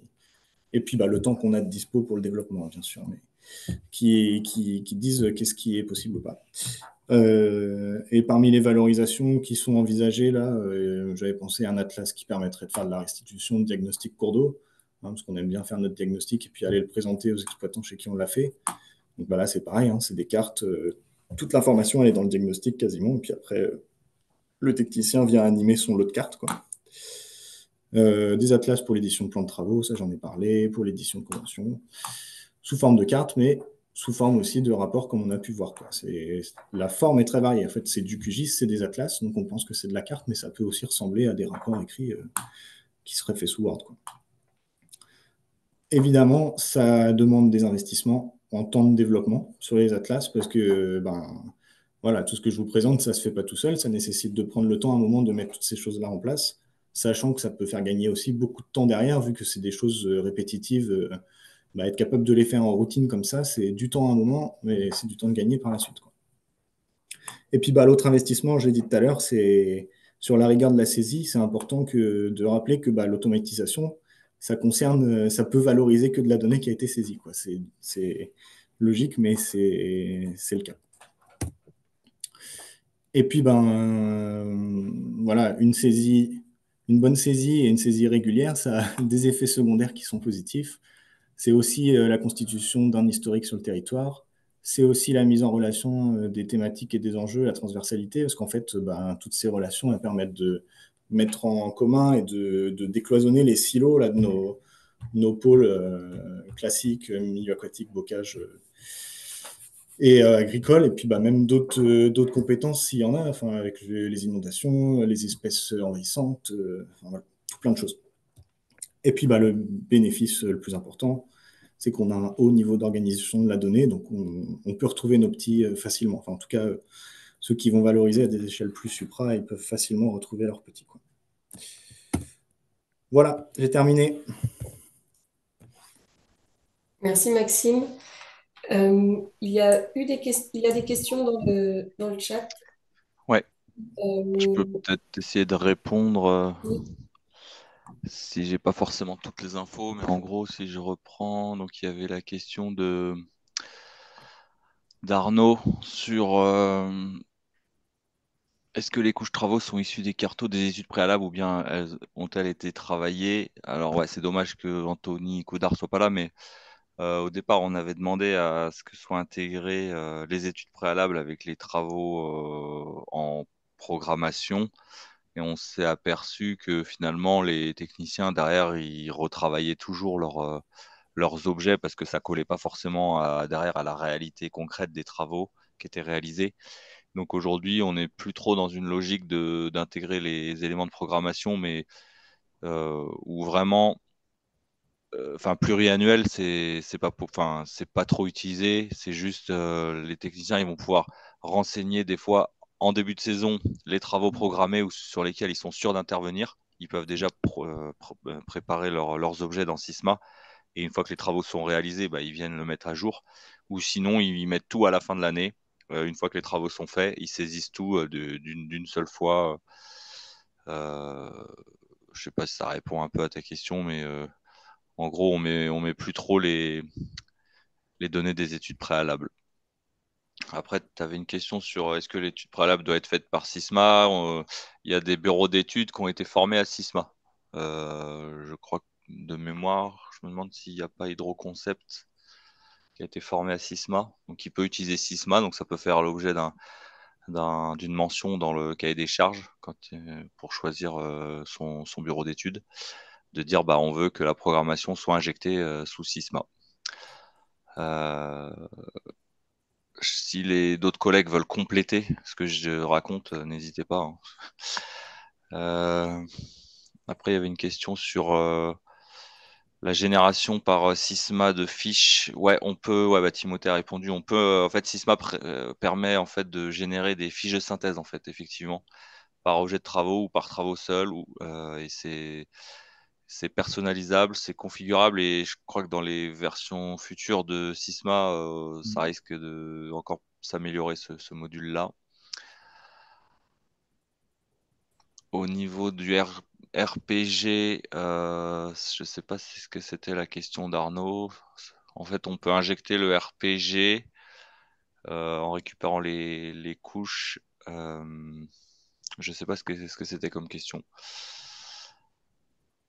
Ensuite, il y avait les questions des données référentielles, zonage réglementaire, parcelles d'exploitation sont récupérées, centralisées, mises à disposition. Alors, il y a un certain nombre de couches qui sont poussées par le PTB de la Sève nantaise, zonage réglementaire, typiquement, ça fait partie des couches utiles. On peut aussi, en tant qu'administrateur, mettre des couches utiles dans notre instance. Et après, les parcelles, bah, je ne sais pas, c'est issu du RPG, je pense. Après, souvent, c'est aussi les techniciens qui doivent renseigner quand ils ont connaissance que telle parcelle est exploitée par tel exploitant, bah, ils la renseignent pour les techniciens agris. Je sais qu'ils font ça un peu sur le Quénon.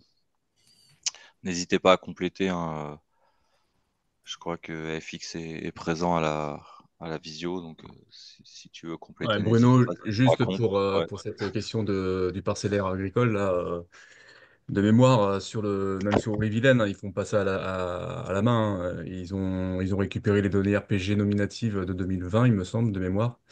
Et Anthony, il l'a fait, ou il a pour ambition de rentrer toutes les parcelles et toutes les relations qui sont en lien avec chaque siège d'exploitation.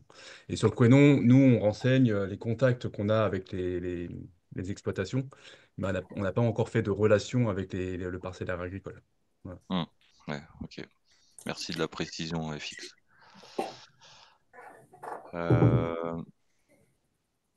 Donc cela veut dire qu'il n'y a plus besoin de réaliser des études préalables. Moi, ça, je ne sais pas trop quoi répondre. Hein. Je laisse les techniciens Rivière répondre. Je sais pas, Maxime. Ah bah non, je pense pas du tout que ça remplace les études préalables. Ça, c'est pas l'objet. Sysma, pour moi, c'est un doublon de la réalité. C'est juste qui permet bah, de représenter ce qui se passe sur notre terrain, ce qu'on a comme information de notre terrain dans le logiciel, et puis de récupérer, de pouvoir utiliser, manipuler ces données-là qu'on rentre. Mais Ah, ça on t'entend remplace pas. plus, Maxime. Ah bon? Non, c'est peut-être que moi. Ouais, je sais pas. En tout cas, pour moi, non, ça remplace pas les études préalables. Hein. Non, non, non, c'est pas sa vocation non plus, quoi. Mm. Les études préalables, elles ont besoin d'une phase de terrain, en fait. Ouais, Sysma c'est va ça. pas aller faire le terrain pour nous, hein. Par contre, s'il est de support, il permet d'améliorer, enfin, de faciliter en fait la centralisation de la donnée et l'organisation du technicien, quoi. Voilà.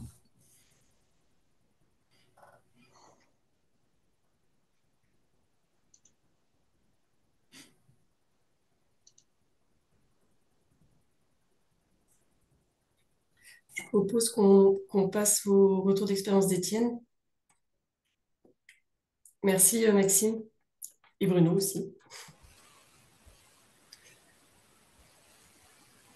Bonjour à tous, donc Étienne Pouplard, technicien milieu aquatique sur le syndicat Cherdon-Isaac. Donc je vais vous présenter Sysma moi directement en action, quelques petites choses qu'on a fait. Donc nous, pour vous recontextualiser, on a Sysma, donc l'ont dit mes collègues, en interne, on a une instance à nous. Mais il faut savoir, le gros avantage de Sysma quand même, c'est le partage des dictionnaires et l'intégration des dictionnaires sur une nouvelle instance qui se fait de manière très facile et très aisée. Et du coup, il y a une partie des dictionnaires qu'on a nous au syndicat Chardon-Isaac qui viennent de Haut-et-Vilaine, parce que donc on n'a pas de géomaticien comme à Haut-et-Vilaine. Et c'est moi, du coup, qui suis administrateur Sysma, qui fait quelques petits développements, quelques nouveaux dicos, etc. Mais c'est vrai que, comme le disait Maxime avant, hein, c'est un temps quand même important. Donc en plus de mes missions milieu aquatique, c'est vrai que je n'ai pas le temps de développer autant qu'à Haut-et-Vilaine, je dirais. Donc c'est vraiment cet avantage aussi, je dirais, le dictionnaire qu'on peut partager et reprendre entre les différentes instances assez facilement. Ça, c'est vraiment intéressant. Donc, je vais vous montrer un petit peu notre Sysma. Hop, vous allez me dire si ça fonctionne bien. Je ne sais pas si vous voyez bien. C'est bon. Ok, super. Donc ça, c'est quand on arrive sur notre Sysma, ce sont les informations, je dirais, publiques que tout le monde pourrait accéder si on mettait notre lien sur Internet. L'avantage, c'est qu'on peut donner aux gens, alors nous, on n'a pas mis beaucoup pour le moment parce qu'on ne l'a pas forcément distribué, mais on peut donner une vision du territoire aux gens sur le site Internet. On peut imaginer avoir juste ce lien que les gens pourraient venir voir et en rajoutant quelques informations, quelques couches qui sont publiques, je dirais. Et en fait, on est en train de voir, par exemple, pour ce que je vous présenterai un peu après, mais notre réseau suivi écoulement qu'on a mis en place au syndicat, de pouvoir peut-être l'avoir sur le site internet de manière publique à travers Sysma, comme ça. Voilà, c'est pour ça que je vous présentais juste avant ce que peut voir le public si jamais on donnait un lien. Ils ne devront pas avoir accès au cadastre avec le nom, hein, même si nous, on a cadastre nominatif et tout. Il sera non nominatif pour eux, etc. Il y aura juste le numéro des parcelles. Donc voilà, il y a aussi cette protection de la donnée derrière qui est intéressante. Donc voilà, Sysma. Alors je ne vous présente pas forcément tout parce que là, on n'aura pas le temps. Mais ça se présente comme ça, avec du coup sur le côté hein, les différents objets que vous allez pouvoir cocher pour afficher. Et ce que je vais vous présenter moi, c'est l'état des lieux, donc deux petites choses qu'on fait au syndicat et qui viennent. Donc, le DICO, un des DICO vient de Haut-et-Vilaine, justement. Donc, par rapport aux études préalables, nous, il faut savoir que les données des études préalables ont été intégrées. Donc, on a le REH qui a été mis sur Sysma. On peut savoir où a été fait le REH avec la programmation de travaux, etc. Donc là, ça, c'est tous nos secteurs où on sait qu'il y a eu un REH de fait. Alors, c'est très brouillon là pour le moment, mais on peut mettre après derrière des filtres, des analyses, etc. qui permettent d'afficher ça d'un peu mieux. Et du coup, on a nos travaux avec ce qui a été réalisé, ce qui a été prévu, etc., qui vont pouvoir s'afficher voilà, sur tout notre secteur. Donc, je ne sais pas si vous voyez bien, mais voilà, c'est notre programmation 2020-25, du coup, qui est là, qui découle de. Alors là, il y a à la fois de ce qui est prévu et réalisé, mais par des filtres, des jeux de filtres. Hein, c'est vraiment comme après un SIG, des jeux de filtres. On va pouvoir cibler justement ce qui est prévu, ce qui est réalisé, ce qui est en cours, etc.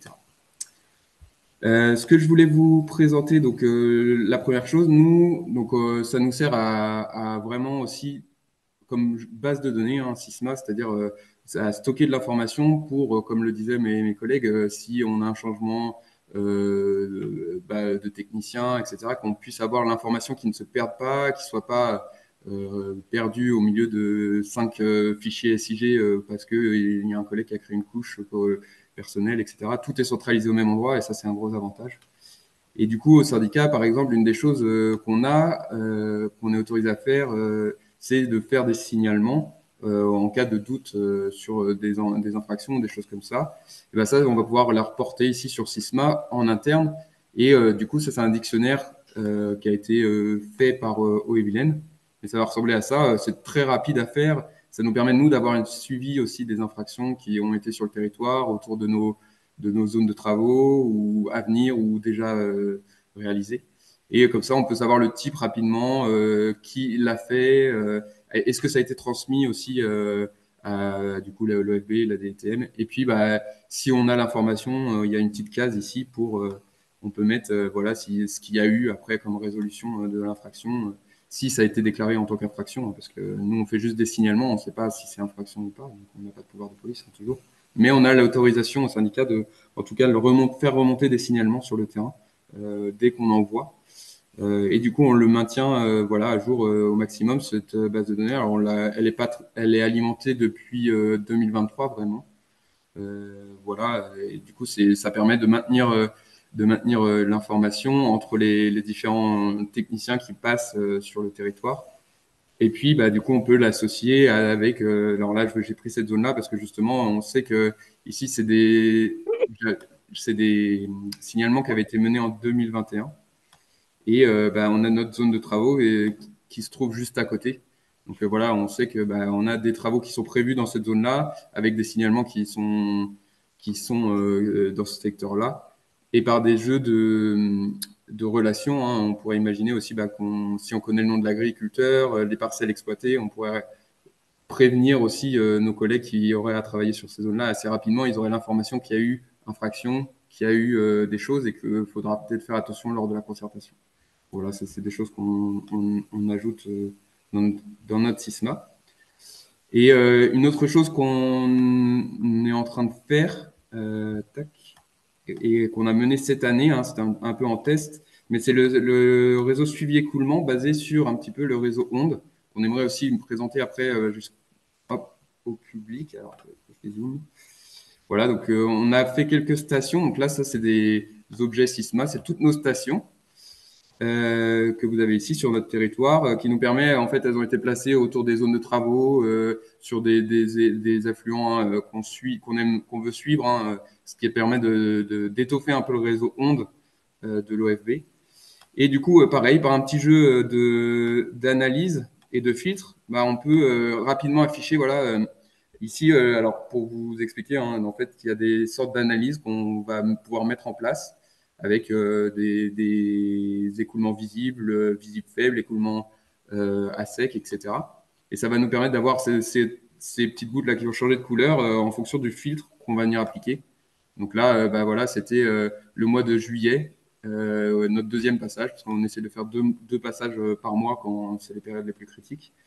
Mais voilà, ça va permettre d'avoir des cartes comme ça assez visuelles et on aimerait pouvoir la mettre après sur notre site internet pour avoir aussi une vision auprès du grand public. Parce que ça, Sysma peut permettre aussi d'avoir cette vision sans forcément accéder et se connecter sur Sysma, sur certaines couches qu'on va pouvoir mettre en public, justement, pour que les gens puissent y accéder sans pour autant avoir de la donnée sensible qui va s'afficher. Voilà un petit peu les différentes choses qui sont menées. Et puis, donc, si on regarde un peu plus en détail, oui, un objet, comme on vous l'a présenté. Hein. Donc, on a cet objet qui va être toujours présent, à laquelle on va rattacher justement, donc là, avec les informations de base. Et en fait, ce dictionnaire, c'est moi qui l'ai construit sur la base de données Onde, justement, ce qui permet en fait de extraire un Excel avec ces données et de pouvoir les transmettre pour rajouter la donnée sur la base de données Onde. Et voilà, ici, vous avez les actions qui ont été menées avec les différents passages et le mois correspondant, qui permet tout simplement d'avoir ce suivi dans le temps, ce système de filtre, etc. Voilà un petit peu pour l'utilisation sur le suivi dans le temps et l'état des lieux hein, sur Sysma. Et après, il y a plein de choses hein, qu'on va pouvoir alimenter hein, pour garder de la donnée sur les espèces exotiques envahissantes, sur les mares, les ouvrages, les drains, les choses comme ça, hein, qu'on va pouvoir venir complémenter au fur et à mesure de nos passages sur le terrain, et ce qui nous permettra d'avoir une vision plus globale et plus précise aussi de notre territoire et du coup de nos travaux à venir. Voilà, c'est tout pour moi. C'était surtout aussi pour vous montrer un petit peu l'outil et l'ergonomie que ça a. Et l'avantage, un des avantages, oui, j'ai vu qu'il y avait une question par rapport à ça tout à l'heure, c'est que ça s'utilise très facilement sur un téléphone aussi, sur une tablette. On peut vraiment, il y a des modes en fait. Lorsque vous allez créer un objet, pour passer en mode tablette et pouvoir facilement rentrer sur le terrain, notre suivi écoulement, hein, on le fait directement sur le téléphone. On a 3-4 données à rentrer, c'est beaucoup plus rapide et ça se fait sur le terrain directement. Et ça, c'est vrai que c'est un des avantages de Sysma. On peut même travailler hors ligne et se reconnecter une fois arrivé au bureau. Donc voilà, ça, c'est des choses qui ont été développées et qui sont intéressantes dans cet outil. Voilà, j'espère que ça aura répondu à certaines de vos questions. Et puis, s'il y en a d'autres, n'hésitez pas. Et Étienne, est-ce que tu peux juste montrer le module cadastre comme Ah oui, t'es bien sur sûr. Sysma? Du coup, le module cadastre, donc on a le cadastre hein, là, qui va pouvoir s'afficher. Plus on va zoomer, tac. Et du coup, donc là, il est coché et on a un petit outil qui va permettre de venir interroger justement ce cadastre qui va donner les informations. Alors, ça va être le problème, c'est que bah, là, je vais avoir les informations nominatives, hein, mais on va pouvoir venir interroger avec les petits outils justement. Quand on va cliquer sur une parcelle, on va avoir bah, justement les propriétaires, etc., qui vont venir s'afficher directement. Donc ça, c'est parce que nous, on a le cadastre nominatif. Bien sûr, euh, si on est en public, les gens n'auront pas accès à ces informations-là. Hein. C'est vraiment que en interne qu'on va pouvoir avoir accès à ces informations-là. Et une autre chose qu'on peut faire, ce qui est très intéressant quand on débute hein, sur une zone, sur un secteur, alors je vais juste recocher cette couche-là, on va pouvoir interroger le cadastre autour d'un objet tac, autour d'une fiche action, hein, tout simplement. Donc là, si je veux savoir justement les propriétaires des parcelles, on va pouvoir interroger avec le même outil ici. En fait, ici, on a un petit outil qui va nous permettre d'interroger dans un périmètre et puis on pourra exporter justement ces parcelles-là avec le nom, etc., des propriétaires autour de nos fiches actions. Donc ça, c'est très intéressant hein, pour rapidement faire un tableau Excel des propriétaires et pouvoir commencer les premiers contacts pour la concertation ou des choses comme ça. Voilà.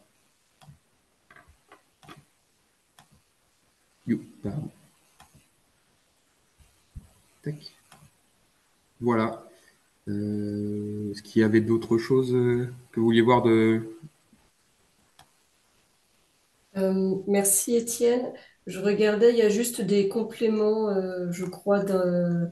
Alors, j'ai perdu le fil avec toutes les conversations, mais Nicolas Pelé du syndicat mixte Grand Bassin de Loust précise que pour étoffer le réseau Onde, il y a aussi le site internet Enquête Eau et il a mis le lien. Et Timothée complète en précisant que sur le portail de l'OEB, il y a un tableau de bord qui présente les indicateurs issus du réseau Onde, plus le réseau participatif Enquête d'eau. Et pareil, il a mis un lien. Voilà, je pense qu'on a fait le tour. Et Timothée, Ouais, il y peut-être. avait une question sur la gestion des autorisations d'intervention auprès des propriétaires. Bonne question. C'est quoi l'idée derrière? Est-ce qu'on peut centraliser des infos comme quoi là on a une autorisation d'intervention ou si c'était ça, oui, je pense que comme on le disait, Sysma il est complètement personnalisable. On peut créer un dictionnaire spécifique sur les autorisations d'intervention et en lien avec ce qui avait été présenté au début par Maxime avec les relations. On peut très bien créer des propriétaires et puis rattacher des fiches autorisation, oui, non, envoyé, en cours. C'est tout à fait possible, je pense. Mais je ne sais pas si c'était vraiment ça la question. N'hésitez pas à prendre la parole aussi. Oui, bonjour. Vous m'entendez? Oui, ouais. Oui, c'était bien ça. C'est que tous les ans, on sollicite les propriétaires par courrier et du coup, on récupère leur autorisation d'intervention et voilà, si c'est possible de Ouais. stocker ça quelque part. Ouais, bah oui, oui, je pense que c'est possible comme ça avait été évoqué avec l'exemple des exploitants agricoles, parcelles exploitées, contact prix, etc. Mm. C'est tout à fait quelque chose qui peut rentrer dans Sisma, ouais.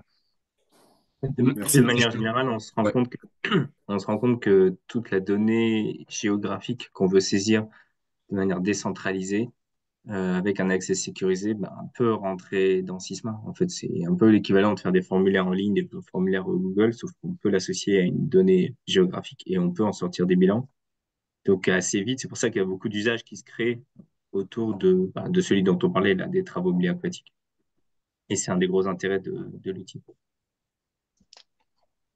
Ouais, c'est ce que j'allais dire en fait, c'est que l'outil, en plus de travailler sur la restauration des milieux aquatiques, bah, en fait, on voit bien que en fonction de nos besoins locaux ou même des fois des besoins collectifs, on est amené à développer des modules supplémentaires et il est assez simple en fait.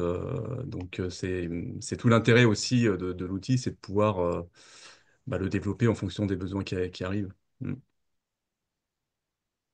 Il y avait une question de Vanessa Torin sur l'intérêt. Quel est l'intérêt d'avoir plusieurs instances Sysma dans le 35 et donc de la multiplicité des administrateurs? Ouais, c'est une bonne question. Je sais pas trop quoi répondre à ça. Mais je peux peut-être Euh, proposer, c'est qu'en fait, ouais, il y a un peu deux solutions. Soit on a une instance et tout le monde renseigne dessus, mais alors le dictionnaire, il est le même pour tout le monde. Enfin, ou l'ensemble des dictionnaires, en fait, est le même pour tout le monde. Donc, ça veut dire que si une structure locale voudrait saisir les autorisations des propriétaires, du coup, il faut ouvrir la possibilité à tout le monde et que tout le monde l'écrive de la même manière. L'intérêt d'avoir des instances différentes, c'est que bah, chacun est autonome sur les données qu'il veut gérer lui-même et les données qu'il veut mutualiser. Mais en soi, il n'y a pas d'obstacle à ce que les choses soient mises sur une instance commune, puisqu'on peut avoir des accès nominatifs et avec des identifiants, et les données sont associées à la personne qui l'a saisie. Donc voilà, ça évite d'avoir à administrer quoi que ce soit, mais ça enlève de l'autonomie sur bah, le fait de pouvoir rajouter d'autres informations. après, C'est vrai, ce qui a pas été dit, c'est que chaque utilisateur a des droits, enfin, il y a des rôles qui sont créés pour chaque utilisateur. Et chaque rôle a des droits associés à chacun des rôles. Donc tout le monde n'a pas la possibilité de lire ou d'écrire ou de mettre à jour une donnée. Enfin voilà, tout ça est paramétrable et assez fin dans la définition des différents droits associés au rôle. ouais, puis pour compléter sur la multiplicité des instances, on n'avait pas forcément tous les mêmes objectifs. Par exemple, au Evilen, ils étaient dans un objectif très très opérationnel, puisqu'ils gèrent la compétence en direct milieu aquatique. Nous, au département, on avait un objectif plus de valoriser des données à l'échelon départemental, avoir une vision départementale des choses, de ce qui est fait.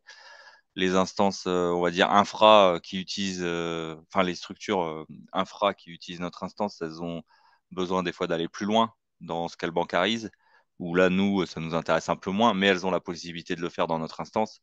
En fait, chaque niveau a ses objectifs qui sont un peu différents. Et donc, oui, effectivement, je ne sais pas ce qui est la meilleure organisation, mais je sais pas, ça risque peut-être même de bouger à l'avenir, on ne sait pas trop en fait. Comme le présentait Timothée, on peut aussi décider un jour de mettre tout dans la même instance, mais après ça a des avantages, mais ça a aussi des inconvénients parce que la structure n'est plus forcément n'a plus forcément le choix de personnaliser l'outil, quoi, comme elle peut le faire quand elle a sa propre instance, quoi. C'était juste pour compléter un petit peu.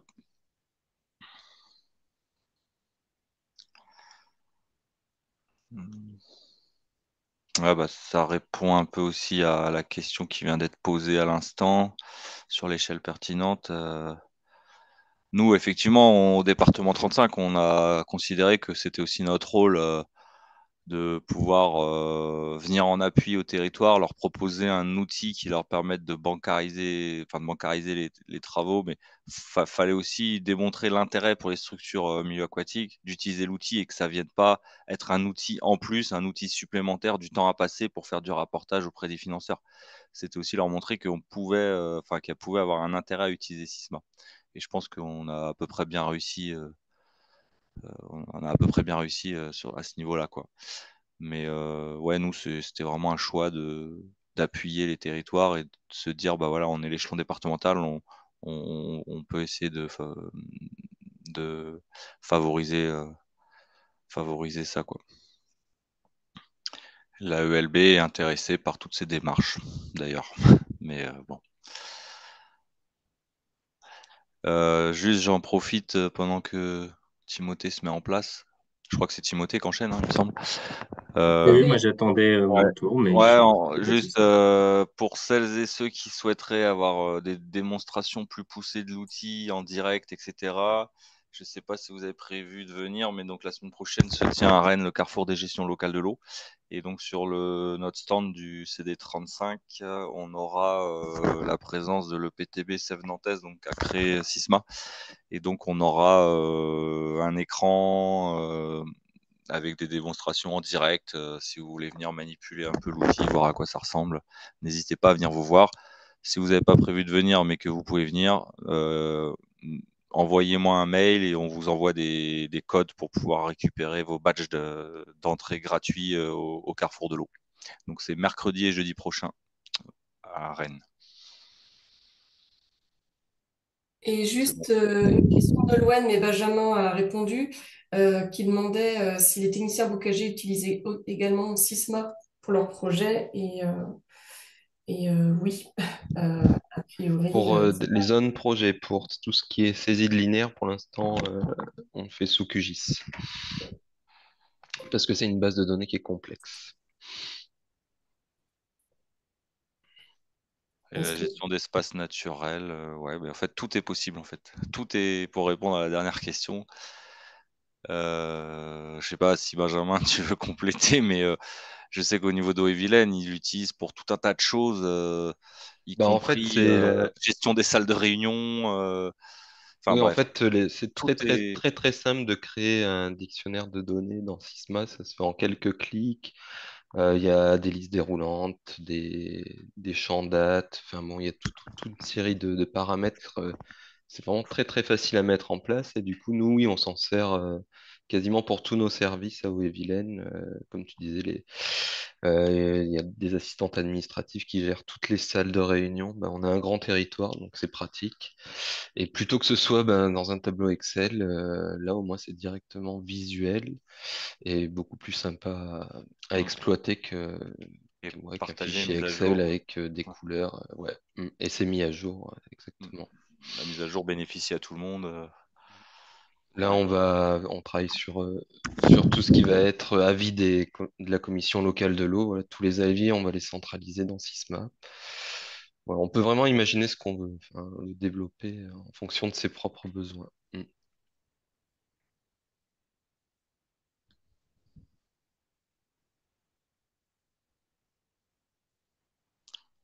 Passerelle possible vers Géonature, ça, j'en sais rien.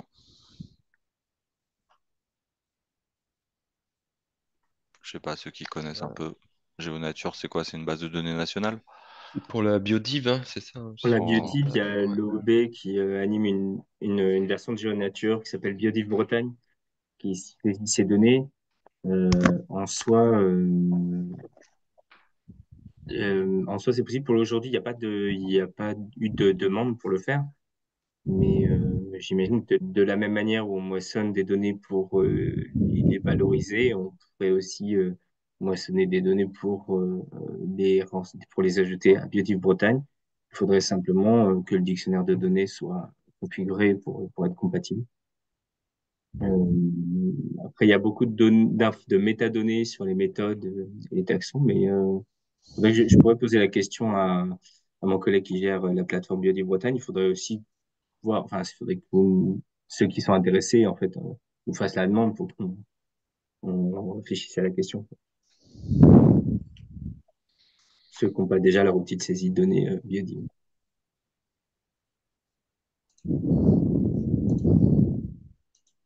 Est-ce que vous voyez mon écran déjà? Ouais. Oui. Ok, du coup, si vous êtes, s'il n'y a plus de questions, je peux démarrer la présentation. Euh, donc moi, je suis Timothée Besse, je suis chef de projet eau à l'Observatoire de l'environnement en Bretagne. Et là, je vous propose un travail qui a été réalisé en collaboration évidemment avec le département d'Ille-et-Vilaine, Eau-et-Vilaine, et ce travail a été réalisé dans le cadre d'un stage de master de Emma Cagnon en 2023. Et ça a permis la poursuite du travail à l'OEB jusqu'à maintenant, mais c'est elle qui a développé le principe de mutualisation. Pour vous présenter simplement ce qu'on peut trouver sur le site de l'EB, pour ceux qui connaissent pas, c'est un certain nombre de documents de synthèse sur l'eau en Bretagne, des dossiers thématiques, des articles, des infographies sur pas mal de sujets quantitatifs, qualitatifs et petits et grands sites de l'eau. Vous avez aussi accès à des données sous forme de jeux de données, des collections cartographiques et aussi des tableaux de bord interactifs qui permettent de faire le lien entre les données, les cartes, les tables, et puis de pouvoir filtrer aussi en fonction de son territoire. Et c'est de ça que je vais vous parler en particulier pour les données travaux milieux aquatiques. Et on a parlé là justement du fait que il y a plusieurs instances qui se superposaient. L'objectif là du travail de mutualisation, c'est de faire en sorte de pouvoir les réunir au même endroit et sortir comparer les territoires, sortir des bilans à l'échelle départementale pour l'instant et à terme à l'échelle régionale. Et l'intérêt aussi, c'est que l'OEB peut aussi traiter les données pour que les objets, les linéaires de cours d'eau restaurés, par exemple, puissent être redécoupés euh, non seulement à l'échelle des départements, mais aussi des EPCI, des SAGE, des sous-bassins versants ou des masses d'eau. Et donc, ça permet aussi de sortir des bilans locaux, ou même des communes d'ailleurs. Donc, même si la donnée est saisie à l'échelle départementale, on peut faire un traitement géographique systématique pour avoir la donnée à l'échelle qui nous intéresse. Et tout ça, c'est possible que parce qu'il y a un dictionnaire de données partagées, c'est-à-dire à partir du moment où on renseigne une donnée avec un type d'action, on sait que ce sera le même type d'action, quelle que soit l'instance qui partage le dictionnaire de données. Donc, l'objectif aussi, ce qui a motivé cette présentation aujourd'hui, ce webinaire, c'était de faire un peu la publicité de la dynamique du dictionnaire de données partagées d'abord, et puis de l'outil parce que c'est finalement un très bon vecteur. Mais on a un intérêt à ce que tout le monde aussi partage un dictionnaire de données sur ces données-là, sur d'autres aussi évidemment. Euh, et simplement, Sysma apparaît l'outil le plus simple pour le faire. L'intérêt aussi, c'est de mutualiser, ça évite les doubles saisies. Le département s'appuie sur l'OEB pour avoir une image globale à l'échelle du département, même si certaines données sont saisies du côté de l'EPTB Vilaine, d'autres du côté des syndicats Cherdon-Isaac ou SMGBO. Ils n'ont pas besoin, eux, de faire la mutualisation à l'échelle départementale pour qu'elles soient ensuite mutualisées à l'échelle régionale. Il y a eu un choix des indicateurs pour valoriser ces actions. En fait, c'est directement une traduction du dictionnaire de données. Donc, les différents types d'objets de travaux, linéaires, enfin, limineurs, berger herbicide, ouvrage, plan d'eau, erreurs liminaires. Et en fonction du type d'objet que c'est, si c'est un objet linéaire, on va pouvoir faire des indicateurs de kilomètres restaurés ou kilomètres de travaux avec un nombre d'actions par territoire, par acteur, etc. Et pareil, un objet ponctuel, on va avoir seulement un nombre d'actions, évidemment, on n'a pas de calcul d'emprise. Et un objet surfacique comme une restauration de zone humide, on pourra calculer des surfaces sur un territoire, sachant qu'on distingue aussi dans le dictionnaire des actions ambitieuses, c'est-à-dire un certain nombre de types de travaux qu'on considère comme ambitieux parce qu'ils ont un effet à long terme et complet sur l'environnement. C'est-à-dire un reméandrage va être considéré comme ambitieux parce qu'il y a des effets à long terme et on va vouloir les distinguer des actions type de granulos, par exemple, ponctuelles et ça permet de pas mettre tout le monde dans le même panier lorsqu'on veut donner des résultats. Et à l'échelle de l'île-et-Vilaine, donner des résultats, ça ressemble à ça, par exemple, sur le site de l'OEB. On a une vision un peu juste chiffre clé par thématique. En 2023, on avait une centaine de travaux sur les mineurs, soit une trentaine de kilomètres de linéaires restaurés. Et là-dedans, il y avait deux tiers d'actions considérées comme ambitieuses sur l'ensemble par rapport au linéaire total. Et ensuite, pareil, on décline le nombre de travaux sur les ouvrages, dont ceux qui sont de des arasements partiels ou totaux, le nombre d'aménagements piscicoles, voilà, etc. Vous voyez un peu les chiffres qu'on peut sortir en utilisant simplement le premier et deuxième niveau de détail du dictionnaire, qui sont les niveaux obligatoires. L'habitude qu'on a à l'OEB, c'est de mettre à disposition les jeux de données au public sous forme de tableau de bord interactif. Ça permet non seulement de passer d'une année à l'autre, de pouvoir fouiller les données, mais aussi de les filtrer sur son territoire. Là, je vous montre la visualisation pour l'île-et-Vilaine. On peut sélectionner en haut des filtres pour sélectionner son territoire. En dessous, chaque icône permet de choisir un type d'objet de travaux. Et on a une carte qui permet de localiser les travaux qu'on a sélectionnés, un graphique qui permet de voir le nombre d'actions réalisées chaque année. Et en dessous, le détail pour le deuxième niveau de détail de type de travaux, donc d'avoir le nombre d'actions par type d'action, remise dans le talweg, restauration de zone humide, création de mares, etc. Et l'intérêt, c'est qu'on peut ensuite sélectionner un type d'action et filtrer tous les résultats sur ce type d'action et avoir du coup l'emprise que représente chacun de ces types d'actions sur le total du territoire. Par exemple, là, on a 40 chantiers de remise dans le Talweg en 2023 sur l'île-et-Vilaine et ça représente 15 km au total sur l'ensemble des actions qui sont représentées sur la carte en haut à gauche. Donc c'est assez simple. Après, il y a d'autres formes qu'on peut imaginer, mais c'était la première mise en valeur aussi des travaux qui sont réalisés sur le département. Et là, on peut voir ce que ça donne si on filtre pour un territoire. Et là, c'est le territoire de Fougères Agglomération. Donc, on a exactement le même type de résultat, sachant que peut-être que Fougères Agglomération voudrait être intéressé par utiliser cette fiche-là, la mettre sur son site Internet, en filtrant déjà sur son territoire, avec les données qui sont actualisées au fur et à mesure. On les actualise, nous, à l'échelle régionale. Donc ça, c'est la forme tableau de bord interactif. On a aussi un autre outil de présentation d'indicateurs sur le site qui lui permet une entrée par EPCI ou par département. Et une fois qu'on a sélectionné son territoire, on a un portrait avec vraiment là juste un rappel de quelques graphes clés et de quelques chiffres clés, un peu comme les premiers que je vous ai montrés.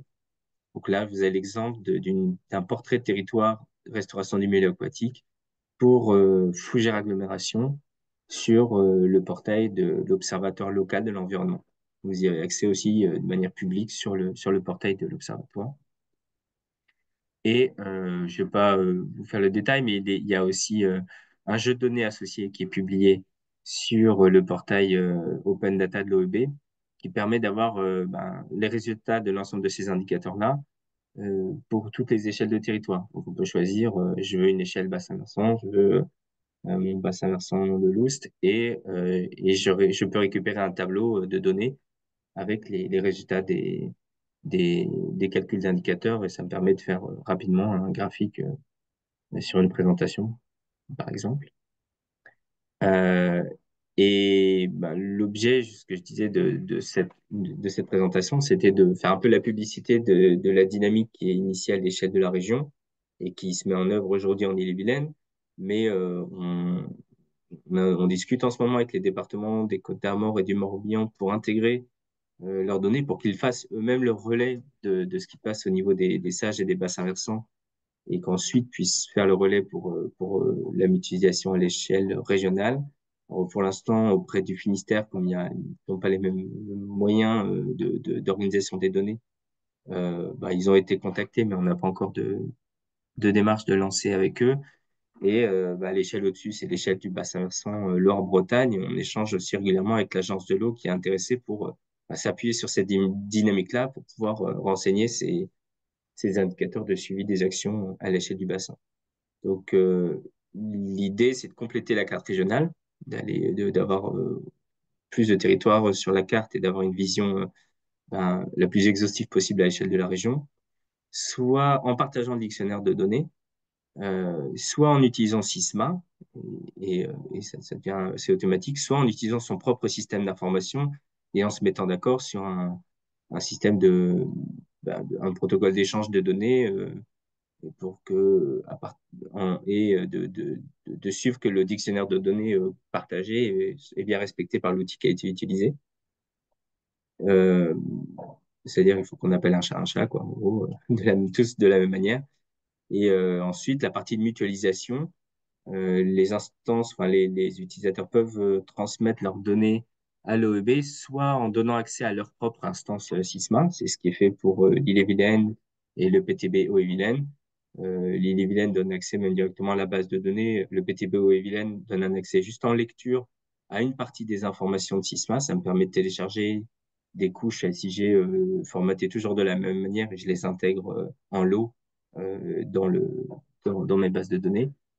Il pourrait y avoir aussi, ou même pendant une phase transitoire, la possibilité d'ouvrir un accès sur une instance régionale pour que un territoire puisse tester le dictionnaire de données, voir à quoi ça ressemble, tester les imports.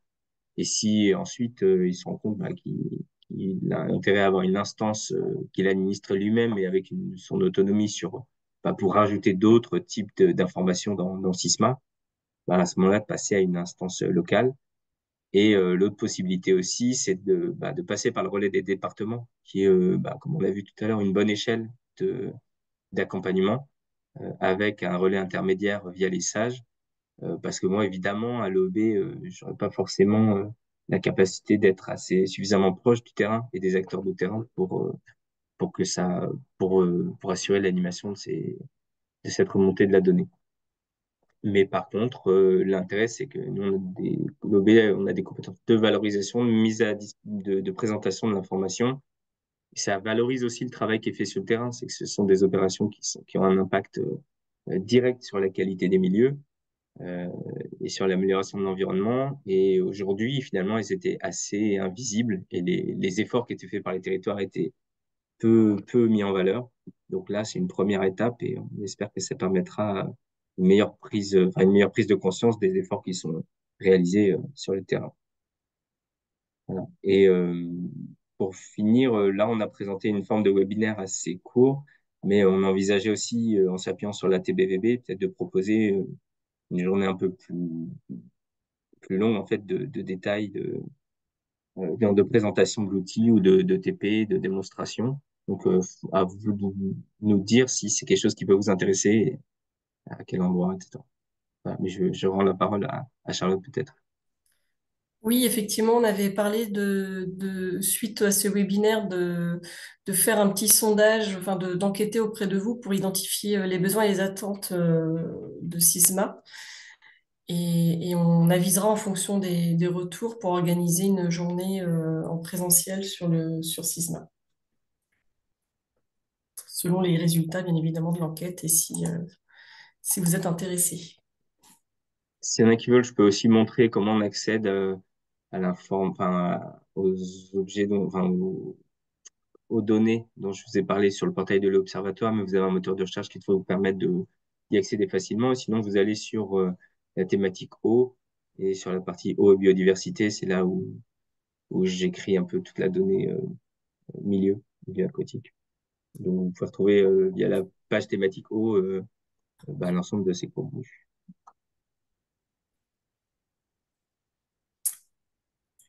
S'il y a des questions, vous pouvez désactiver votre micro. Je pense que ce sera plus simple. Euh,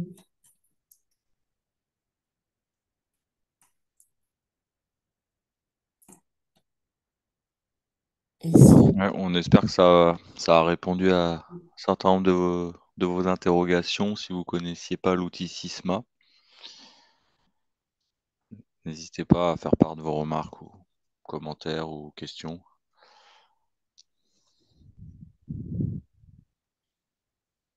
Peut-être déjà de nous dire parmi vous, utiliser un signe ou le chat pour nous dire s'il y en a certains qui envisagent en fait d'utiliser, soit de rejoindre le partage des dictionnaires de données, soit d'aller jusqu'à l'utilisation de Sysma. Comme ça, on peut déjà avoir une liste d'intéressés.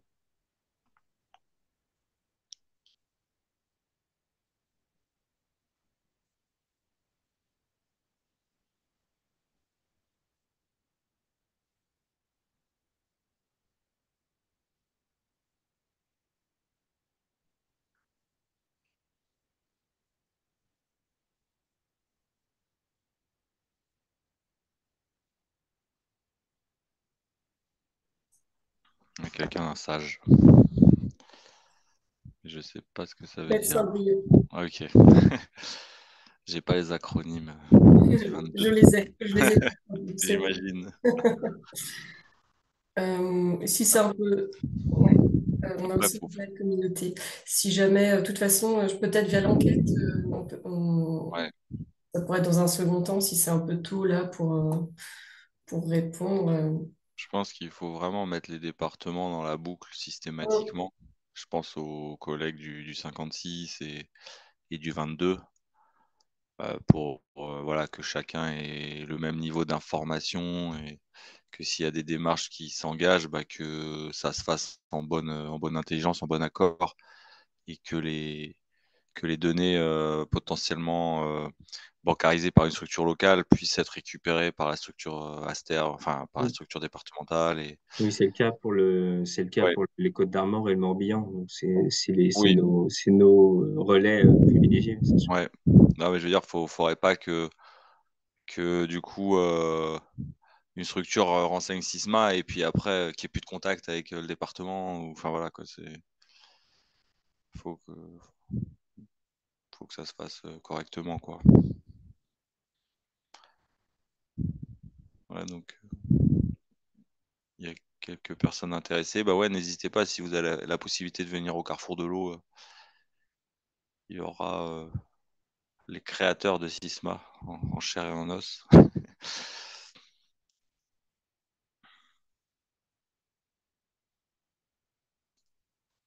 Et puis ça permet aussi de discuter avec d'autres collègues qui utilisent déjà Sisma. Parce que là, c'est pas forcément évident dans un webinaire de retranscrire toutes les possibilités. Mais de toute façon, on reste disponible même à l'issue du webinaire si vous avez des questions. L'ensemble des participants reste disponible, évidemment.